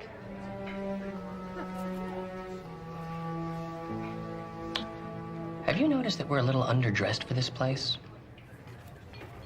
There are lots of wealthy people in Carmel. We're 150 miles south of Carmel.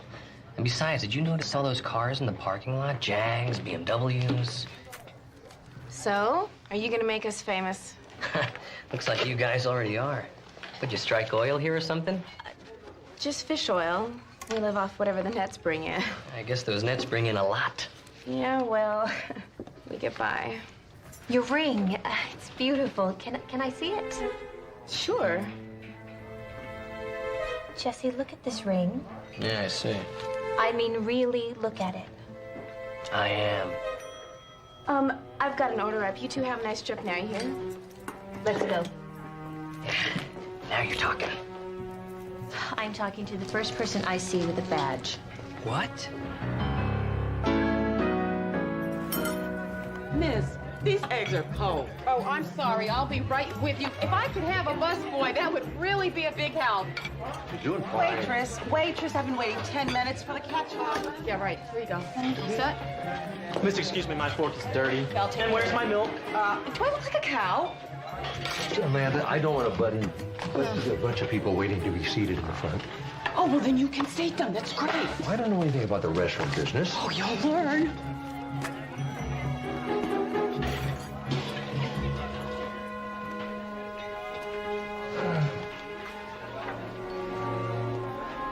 Yes?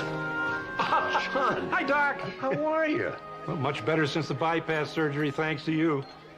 Things must be awfully slow at the hospital if you're moonlighting as a waiter. No, I'm just filling in. My son owns the place. Oh, I've been told the food here is terrific. Best breakfast in town. What can I get you? Well, I think I'll start with scrambled eggs. John, you don't want to do that.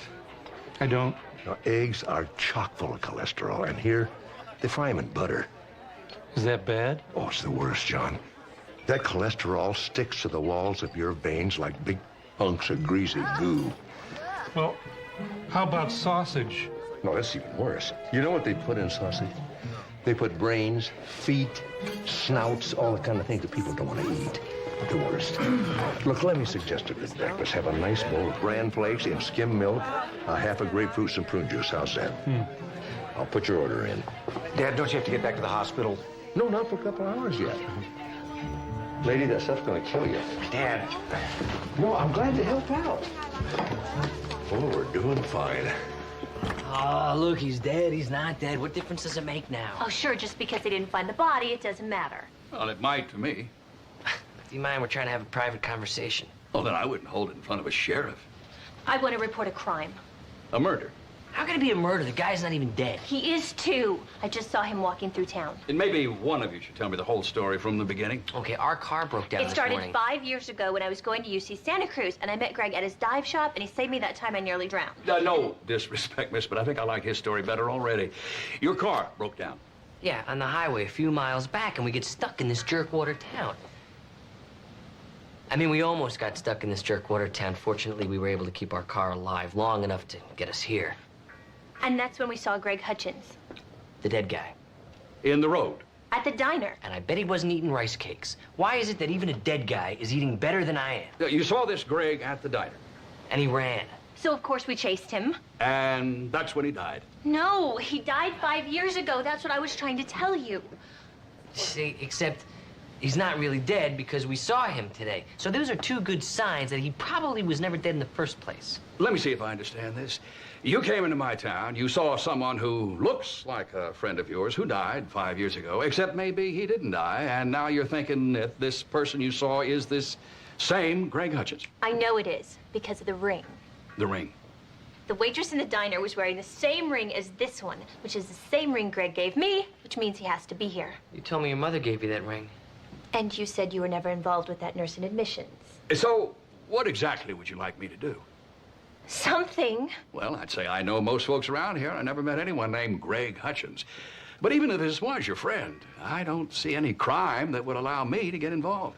If this man is running around the country pretending to be dead, giving rings to people, he's got to be up to something. Well, I wouldn't know about that. But I do know something about the waitress's ring. I gave it to her. Jolene's my daughter. You did? And I'm not even a little bit dead. Sheriff, terribly sorry we bothered you. No bother at all. Miss, you know, when I'm feeling down, I always like to stop by the diner for a big piece of pie. Might make you feel better, too. I tell you, my piano teacher never gave me a ring. What is that supposed to mean? I mean, is you sure that this guy was just your scuba instructor? If you thought your piano teacher was dead and then showed up alive, wouldn't you want to know what happened? Mrs. Gorbler was like 78 years old, 370 pounds, and she had pet names for her warts. I'd run for my life. There's a bed and breakfast across the street. We can stay there. Ah! What about Carmel? I'm not leaving here until I find out the truth. Guess I'm not either. Okay, hold still. There it is. You got any more toys up there? How did you get a marble up your nose anyway? I wanted to see what it smelled like. Oh, well, next time hang on a little tighter. Or don't sniff so hard. Okay. Thanks, Doc. You're welcome. At least we didn't have to take your nose off. Dr. Mark Sloan, line 1. Dr. Sloan. Hey, Mark. It's me, Jesse. How's work going? Hi, Jess. Everything's fine. You're on vacation. You're not supposed to be thinking about work. You should be out seeing the sights. I am. Saw California's largest oak. Saw a quaint little lighthouse. Saw my girlfriend chase a dead guy through the streets. In Carmel? Hey, we're not even in Carmel. We're like 100 miles south in some fishing village. What, some kind of a resort for the living dead? Well, just one that we know of so far. Greg Hutchins, a guy Susan used to know in Santa Cruz, died in a car accident like 5 years ago. Hutchins. Well, I'll try and look into it for you. If you'll promise to take Susan to a nice, romantic dinner. Hey, does a bag of rice cakes count? Because that's all she's eaten. Rice cakes? I tell you, we have this entire suitcase full of them. I think just in case there's a sudden world shortage. Well, at least you're being supportive. Only until she starts hearing voices. Jesse! What'd you do that for? I didn't even have time to give him our number. But you had plenty of time to make me sound crazy. Do you know how humiliating that is for me? Oh, come on. I mean, the guy used to roller skate through the hallways of Community General. He gives lectures in rap. You gotta go a long way to beat that. He is your friend, but he is my boss. It is important that he have confidence in me and my judgment, but you have just torpedoed that. This has nothing to do with your skills as a nurse. It does if he thinks I'm irrational. Well, everybody's irrational sometimes. I mean, today you are. There is nothing irrational about wanting to know the truth. Okay. Then why don't you tell me who Greg Hutchins is? What is he, a boyfriend? What?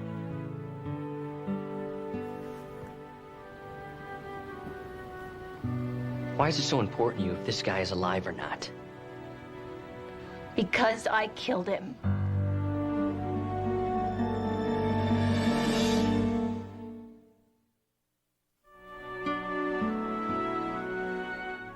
Happy now? Not really. I have a tough time believing you're a murderer. Really?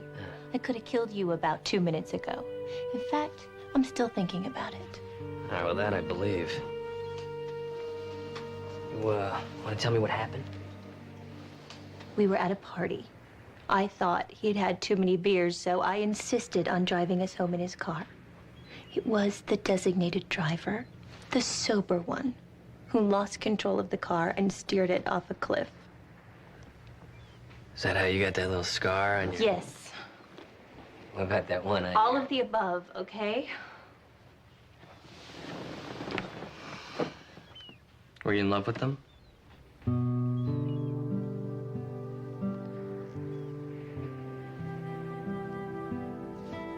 And if he's alive? I mean, are you gonna go back to him? I don't know. Look, you don't have to stay. I'll understand if you want to go without me.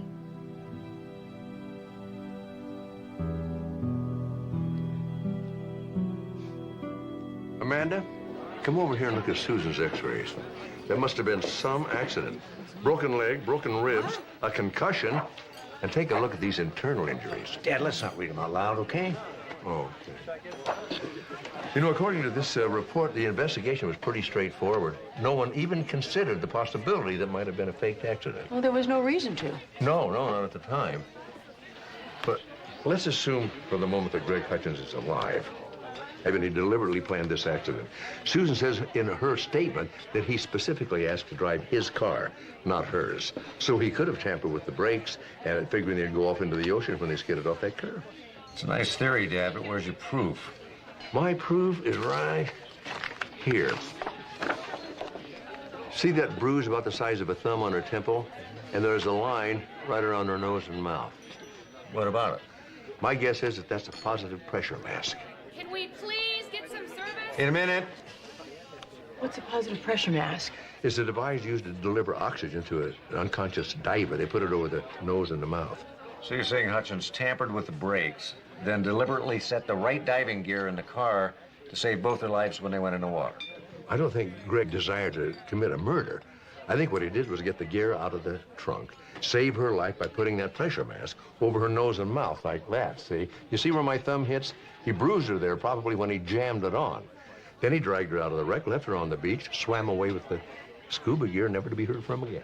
What do you gotta do to get some service around here? We're in the middle of official police business, pal, okay? Well, given the nature of the accident and the extent of Susan's injuries, the investigators would have no reason to question the bruising and the marks on her face. Exactly. They probably figured the gear all washed out to sea if they stopped to think about it at all. So Greg Hutchins staged his own death after all? That's what I think happened. But the question is, why? Hello, I'd like to pay for my meal, please. All right.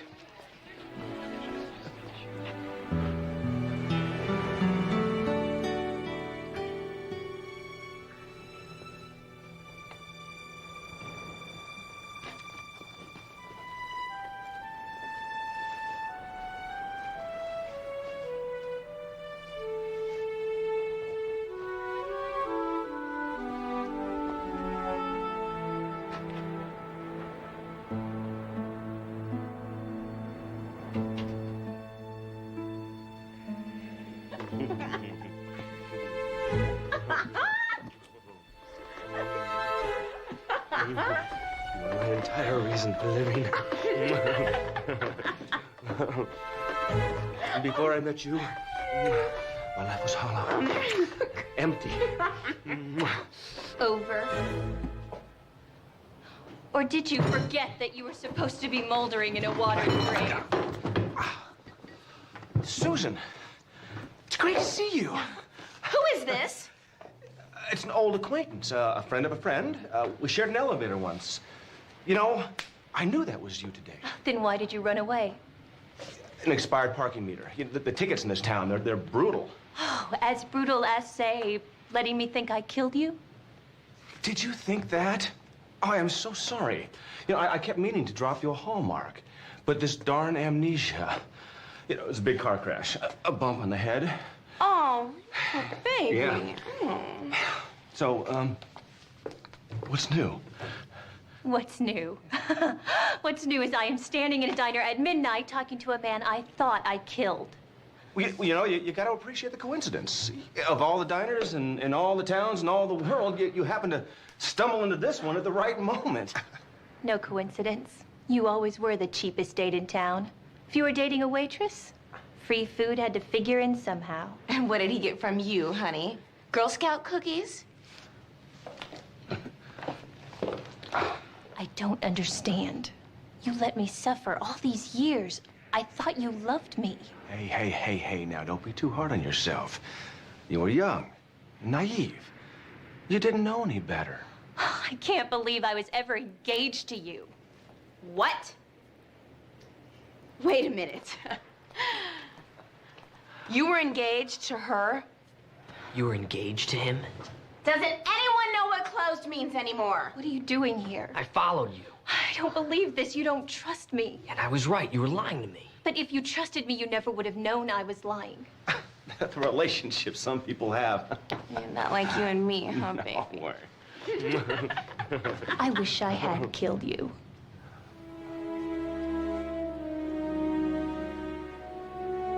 You'll come back now, you hear?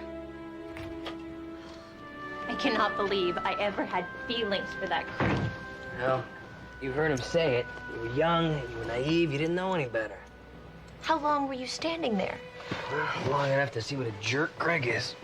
So it's not bad enough that you followed me, you were spying on me too? You're right. Our relationship is built on trust, and I violated that. I shouldn't have followed you. I'm really sorry. You don't really mean that. You think what you did was perfectly okay, and you're just apologizing because you don't want to fight. Yes. Is it working? Yes.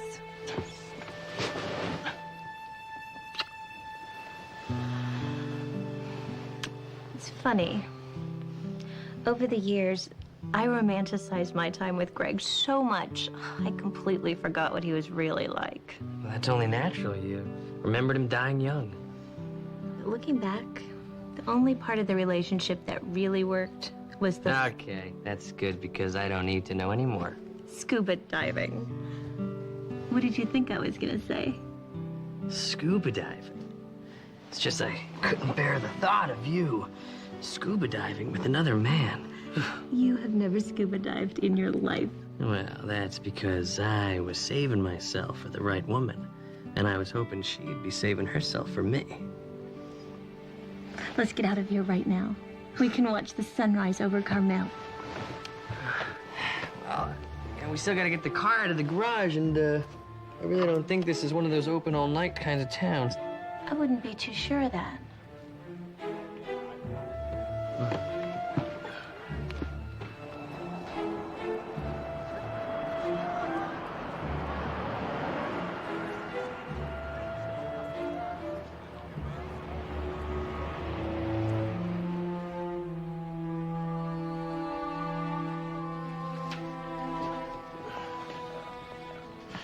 You guys may want to take a look at this. What is it? It's a police report. Greg Hutchins arrested for possession of stolen property 2 months before he died. These are some of the pieces that were recovered. It looks like he robbed a museum. Are they real? They're real, all right. Genuine Spanish antiques from the late 1700s.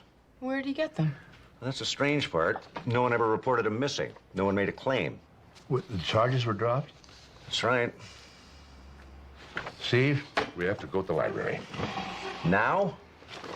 I gotta do some research. Dad, it's after midnight. The libraries are closed. Memorial Library is open 24 hours at City College. You have to be quite so much help. But what about the dishes? Don't look at me.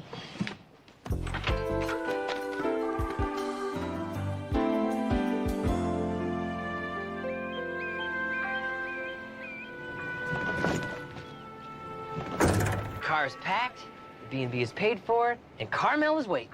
Maybe we should just head back to LA. I'm not gonna throw away the rest of this weekend. It's better than throwing away our lives. Aren't you scared that the curse is gonna get even deadlier the closer we get to Carmel? Is that how you see me? As a quivering little coward whose life is ruled by fear and superstition? Of course. But in a good way. That was the old Jesse Travis, the one who was afraid to face fear and triumph. From now on, if I'm afraid of something, I do it. In fact, I'm even thinking about hang gliding in Carmel. You're right. I've got to face my fears, too. Then we'll face them together. I wonder if we can fit in one of those shark cages together. Susan? I'm going back to that diner. The sharks are in that direction. Not the one I'm thinking of. I have to see Greg one last time. I thought I talked you out of that stupid idea. That was the old Jesse. The new one just talked me back into it. Susan, did I happen to mention to you that this is a really bad idea? You did mention it when we were getting dressed, when we were packing, when we picked up the car. In fact, for the last 45 minutes, you have done nothing but tell me what a bad idea this is. Well, I'm glad to see I'm getting through to you. If your ex-girlfriend rose from the grave, wouldn't you want closure? No, I'd want a crucifix and some garlic and to get away as fast as I could. We're going to, just as soon as I give him back his ring. Why don't you just mail that to him? Where this ring is going, post office doesn't deliver. I'm sorry, you two. We're closed. Oh, too bad. We'll be on our way. You know we're not here for breakfast. We want pie. Fresh out. We're looking for Greg. Honey, the man died to get away from you. Can't you take a hint? She's got a point. Maybe we should go. I spent 5 years feeling guilty over him. He owes me 5 minutes. Well, you know, it's really not my problem. We're closed. You want to get rid of me, right? This is how to do it, because otherwise I am staying here until I get my chance to shove this ring down his damn throat.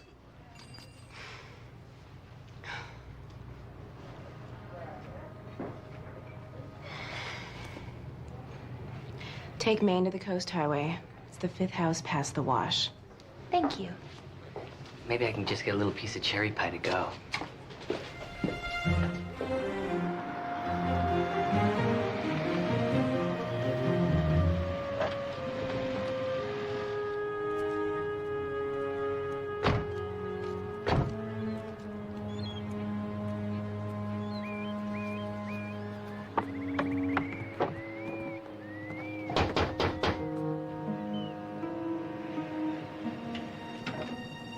Greg?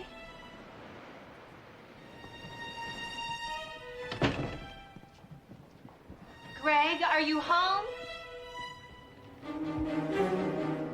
Wow. Looks like the afterlife is pretty lucrative. Greg!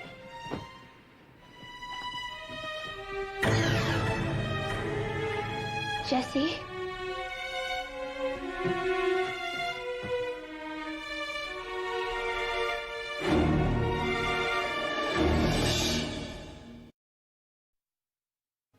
Oh my God, Jesse, what are we gonna do now?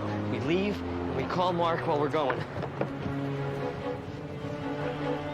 Well, now, what are you doing here? I just came to give Greg back his ring. Oh, I know. So does everybody in town who saw that scene you made at the diner. I'll take that, son. I'm just gonna call you. Oh, I'm sure you were. Assume the position. Hands on the car. We didn't do anything wrong. Oh, after what Greg did to you. I doubt anybody would blame you for losing control. Or you for being mighty jealous. I mean, after all, either one of you could have killed him. Hey, neither one of us said anything about Greg Hutchins being dead. No, I guess you didn't. You know, I'm afraid you two aren't going to be making it to Carmel this weekend. Watch your head, son. Hi. Hi. I think you guys have been up all night. Oh, yeah. But it was worth it. My hunch paid off. Oh, yeah? What hunch was that? I was just sure that all these valuable antiquities were tied in with Greg's disappearance, and I was right. How? Look here. See those initials right at the bottom of the cross right there? MSM. Yeah, Mission San Miguel, and the same initials on some of the other pieces, too. So you're saying that Greg ripped off a mission? You know, these items never made it to the mission.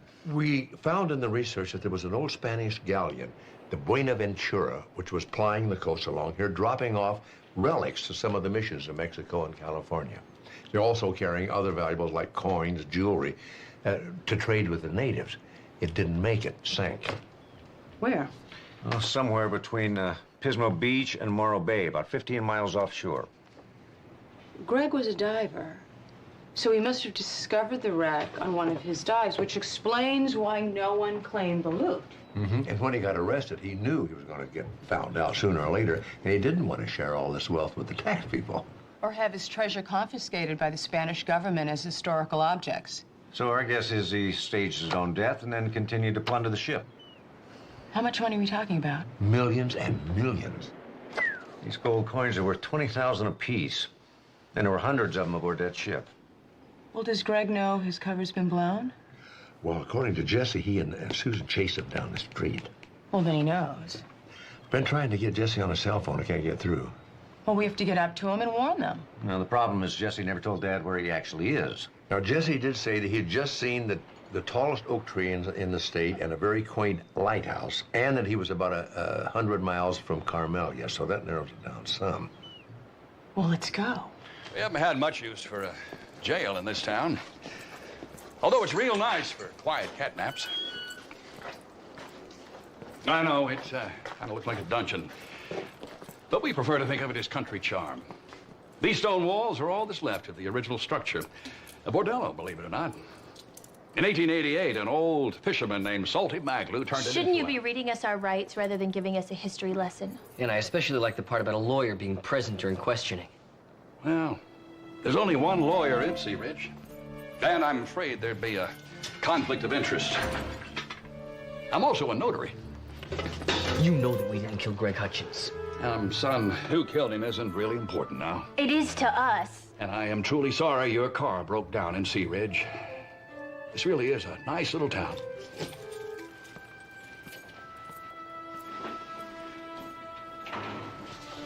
I'm so sorry, Jesse. This whole thing is my fault. You don't have to apologize. Yes, I do. If I hadn't gone chasing after Greg, none of this would have happened. Well, maybe. But, you know, I would have done the same exact thing.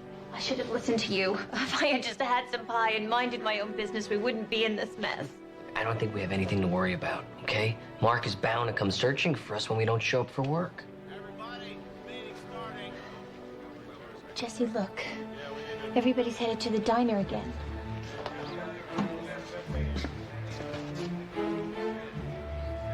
What's going on? You ever see Race with the Devil? No. Bad Day at Black Rock? No. That's good. That's good.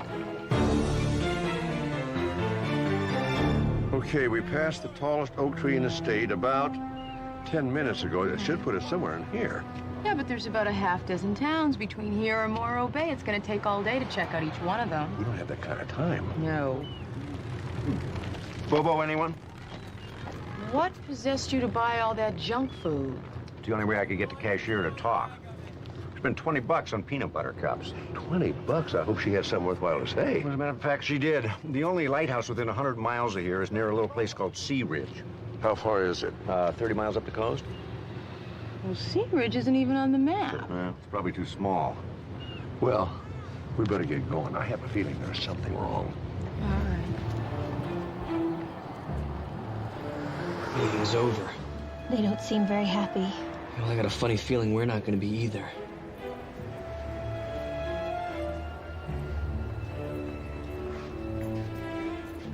I'm afraid I've got some bad news. Yeah, this town has a dark secret that everyone shares. No, I wouldn't put it like that. Well, then what? You all part of some secret cult? You seem like a couple of nice kids. And we know you didn't mean any harm, but the thing is, the people of Sea Ridge took a vote, and it was unanimous. You two are going to have to die.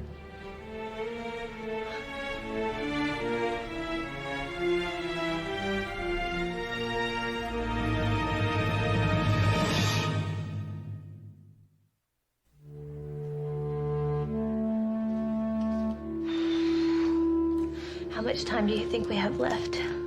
Well, the trial, the sentencing, last meal, all took less than an hour. I'd say that justice is pretty swift around here.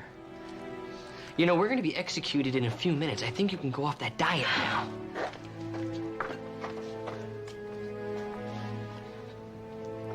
I was wrong to lie to you. About the ring, about Greg, about everything.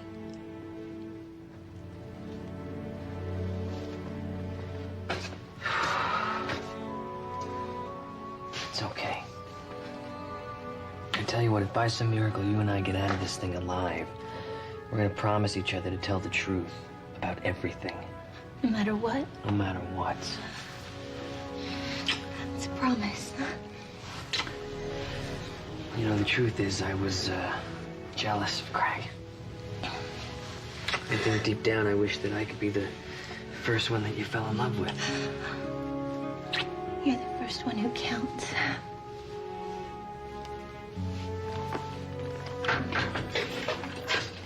I wish I could give you two a little more time alone, but we're on a schedule. I'm sorry. This looks like a lovely town. Yeah, this place isn't big enough to be called a town. Not a sound. Sit down, both of you. Enjoy your meal. Jay, keep our guests quiet while I go have a talk with our visitors.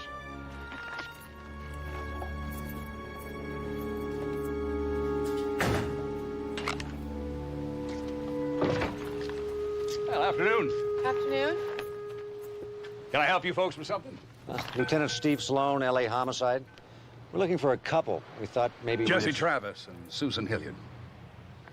You mind telling me how you know them? We've only had one homicide in this town in 15 years. And it didn't happen until they showed up. Do you know where they are? I thought that's why you're here. They fled right after they killed Greg Hutchins. We don't have a real morgue here. To tell the truth, we haven't had much need for one until now. Would you mind if I took a look? Oh, I'd be obliged. County Coroner won't be here for 3 hours. Who'd they kill in L.A.? No one. So why are a homicide detective, a medical examiner, and a doctor chasing them halfway up the state? Because they're our friends. Well, they don't seem very friendly to me. They were just passing through town when Susan spotted Greg. She thought he was long dead. So she was a little surprised and curious to see him alive on your streets. Well, that's one way of looking at it. The way I see it, they were stalking him. He got away once. But I got a dozen witnesses who say your friends caught up with him later at the diner and nearly killed him. I think maybe your witnesses are exaggerating. Well, one of them was my daughter. Jolene was in love with him. It's pretty clear cut. He died from a stab wound to the heart, I'd say sometime this morning. Where's the murder weapon? Spear gun. My daughter found him nearly pinned to the floor. She's going to be carrying that horrific image with her for the rest of her life, thanks to your friends. I flagged their credit card. Somebody fitting Jesse's description used his gas card at a station about an hour north of here. Car matches his, and the woman he was with was blonde, about 5'6". That's them. I'll notify the state police and the highway patrol. Maybe we can catch him first. I probably don't need to remind you, but they are suspects in a homicide investigation. I do expect them to be brought back here for questioning. Let's go.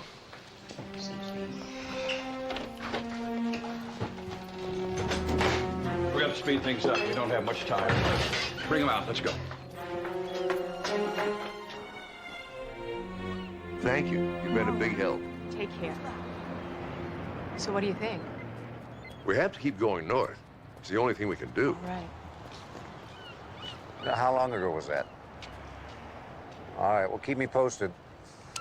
According to the manager, it sounds like it was Jesse and Susan who were here. They told her that they were on their way up to Carmel. Well, then we're catching up to them. Jesse's credit card was used at a mini-mart another 20 miles north to charge a 6-pack of soda and a package of rice cakes. 20 miles north, that's not that far. Oh, wait a minute. We're not going north. We're going back, and I hope we're not too late.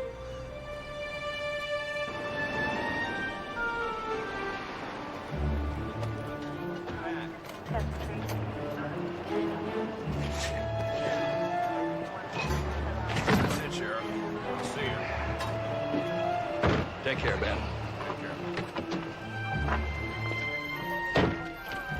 Call the storeroom, make sure they're all cleared out. I've known Ben all my life. Hell, I've known everyone in this town since I was born. Well, they were. It's a sad day for all of us. Well, yeah, I could see how murdering a couple of people and driving off in a $70,000 car filled with gold can be a little depressing. Son, I don't blame you for being upset. If it makes you feel any better, we aren't too happy about this either. Nobody was ever supposed to get hurt. Just rich. There's no crime in that mess. There is now. If I could do something about it, I would. All we ever wanted to do was to provide for our families, put food on the table. But ultimately, it's about survival. Yours or ours. And we lose. Let's take a little stroll along the cliff. Enjoy the shoreline, the beautiful blue sky. One little push, it'll be over in an instant. Come on. Are these rubies genuine? I've never seen any quite that big. It's hard to believe they're real. Did this all come from the Buenaventura? We brought it up ourselves. You know, it's really hard to believe that Greg gave away his little secret. Greg Hutchins found the wreckage, but he didn't have the resources to plunder it. He saw how the town was dying, so he offered us a deal. And the town pitched in to loot the wreckage. Well, it's better paying and a lot more fun than the jobs that we used to have. The cannery and the fishing boats. Really gave the town a sense of purpose. Brought us together. It's amazing the whole town could keep such a big secret, especially with so much money involved. Well, you don't know our little town. This isn't just a place to live, it's a part of who we are. When the cannery closed, this town started to die. Greg Hutchins gave us a way to save it so that we could all stay here. So that's where Greg got the rings he gave us, from the treasure. A mistake. Greg wasn't from here, so it's no surprise he was the one person who couldn't be trusted. So who killed him? We all did. We're all in this together, for better or worse. I guess this would qualify as worse. I can't say it's worked out the way we hoped. You know, that decoy couple you sent up the coast in Jesse's car almost kept us long enough for you to get away clear. What went wrong? They bought rice cakes. Because that's what you figured Susan was eating. But we didn't need to buy any because she had a whole suitcase full of them. And Mark knew that. And we didn't. But I think we'll still come through this okay. Yeah, how do you figure that? Well, there's only 5 of you against all of us. I don't see what's going to stop us from moving on the way we planned. Oh, well, for starters, there's the Highway Patrol. And the FBI. Oh, and the IRS.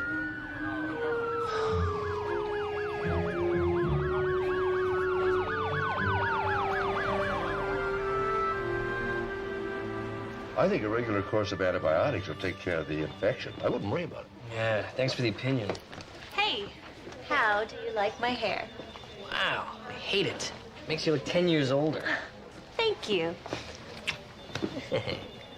Jesse, that was a little brutal. Aren't you worried about hurting her feelings? Oh, no. After this weekend, we promised each other that we would tell the truth no matter how painful it might be.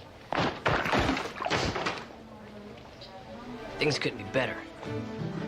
Would you excuse me?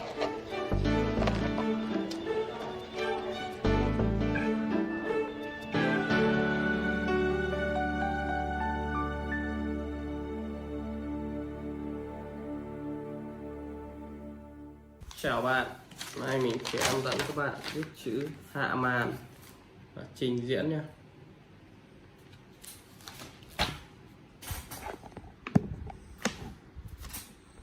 Hạ màn, trình diễn. Hở hạng hạ. Mở màn. Hạ màn.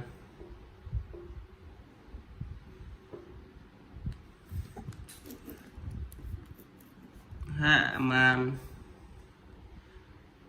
An hở hạng hạ. Mở màn. Hạ màn.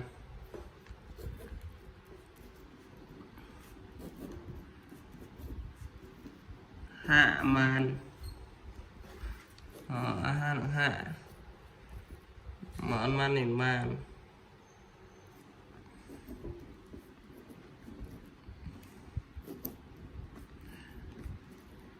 Hạ màn.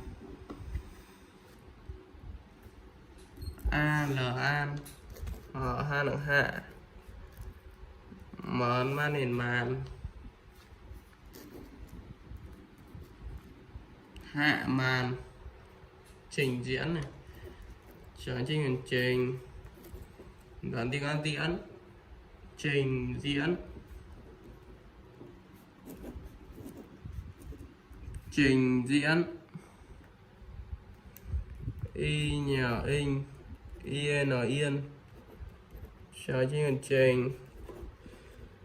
Đoạn tiếng Anh tiễn.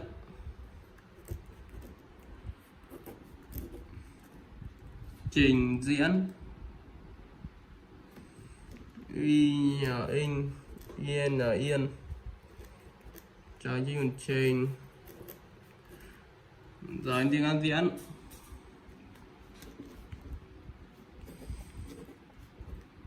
Trình diễn.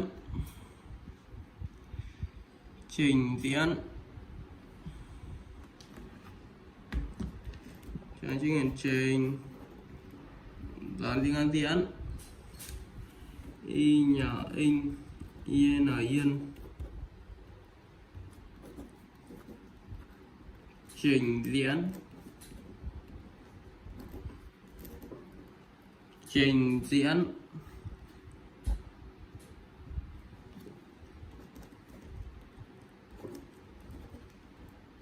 Trình diễn. Trình diễn.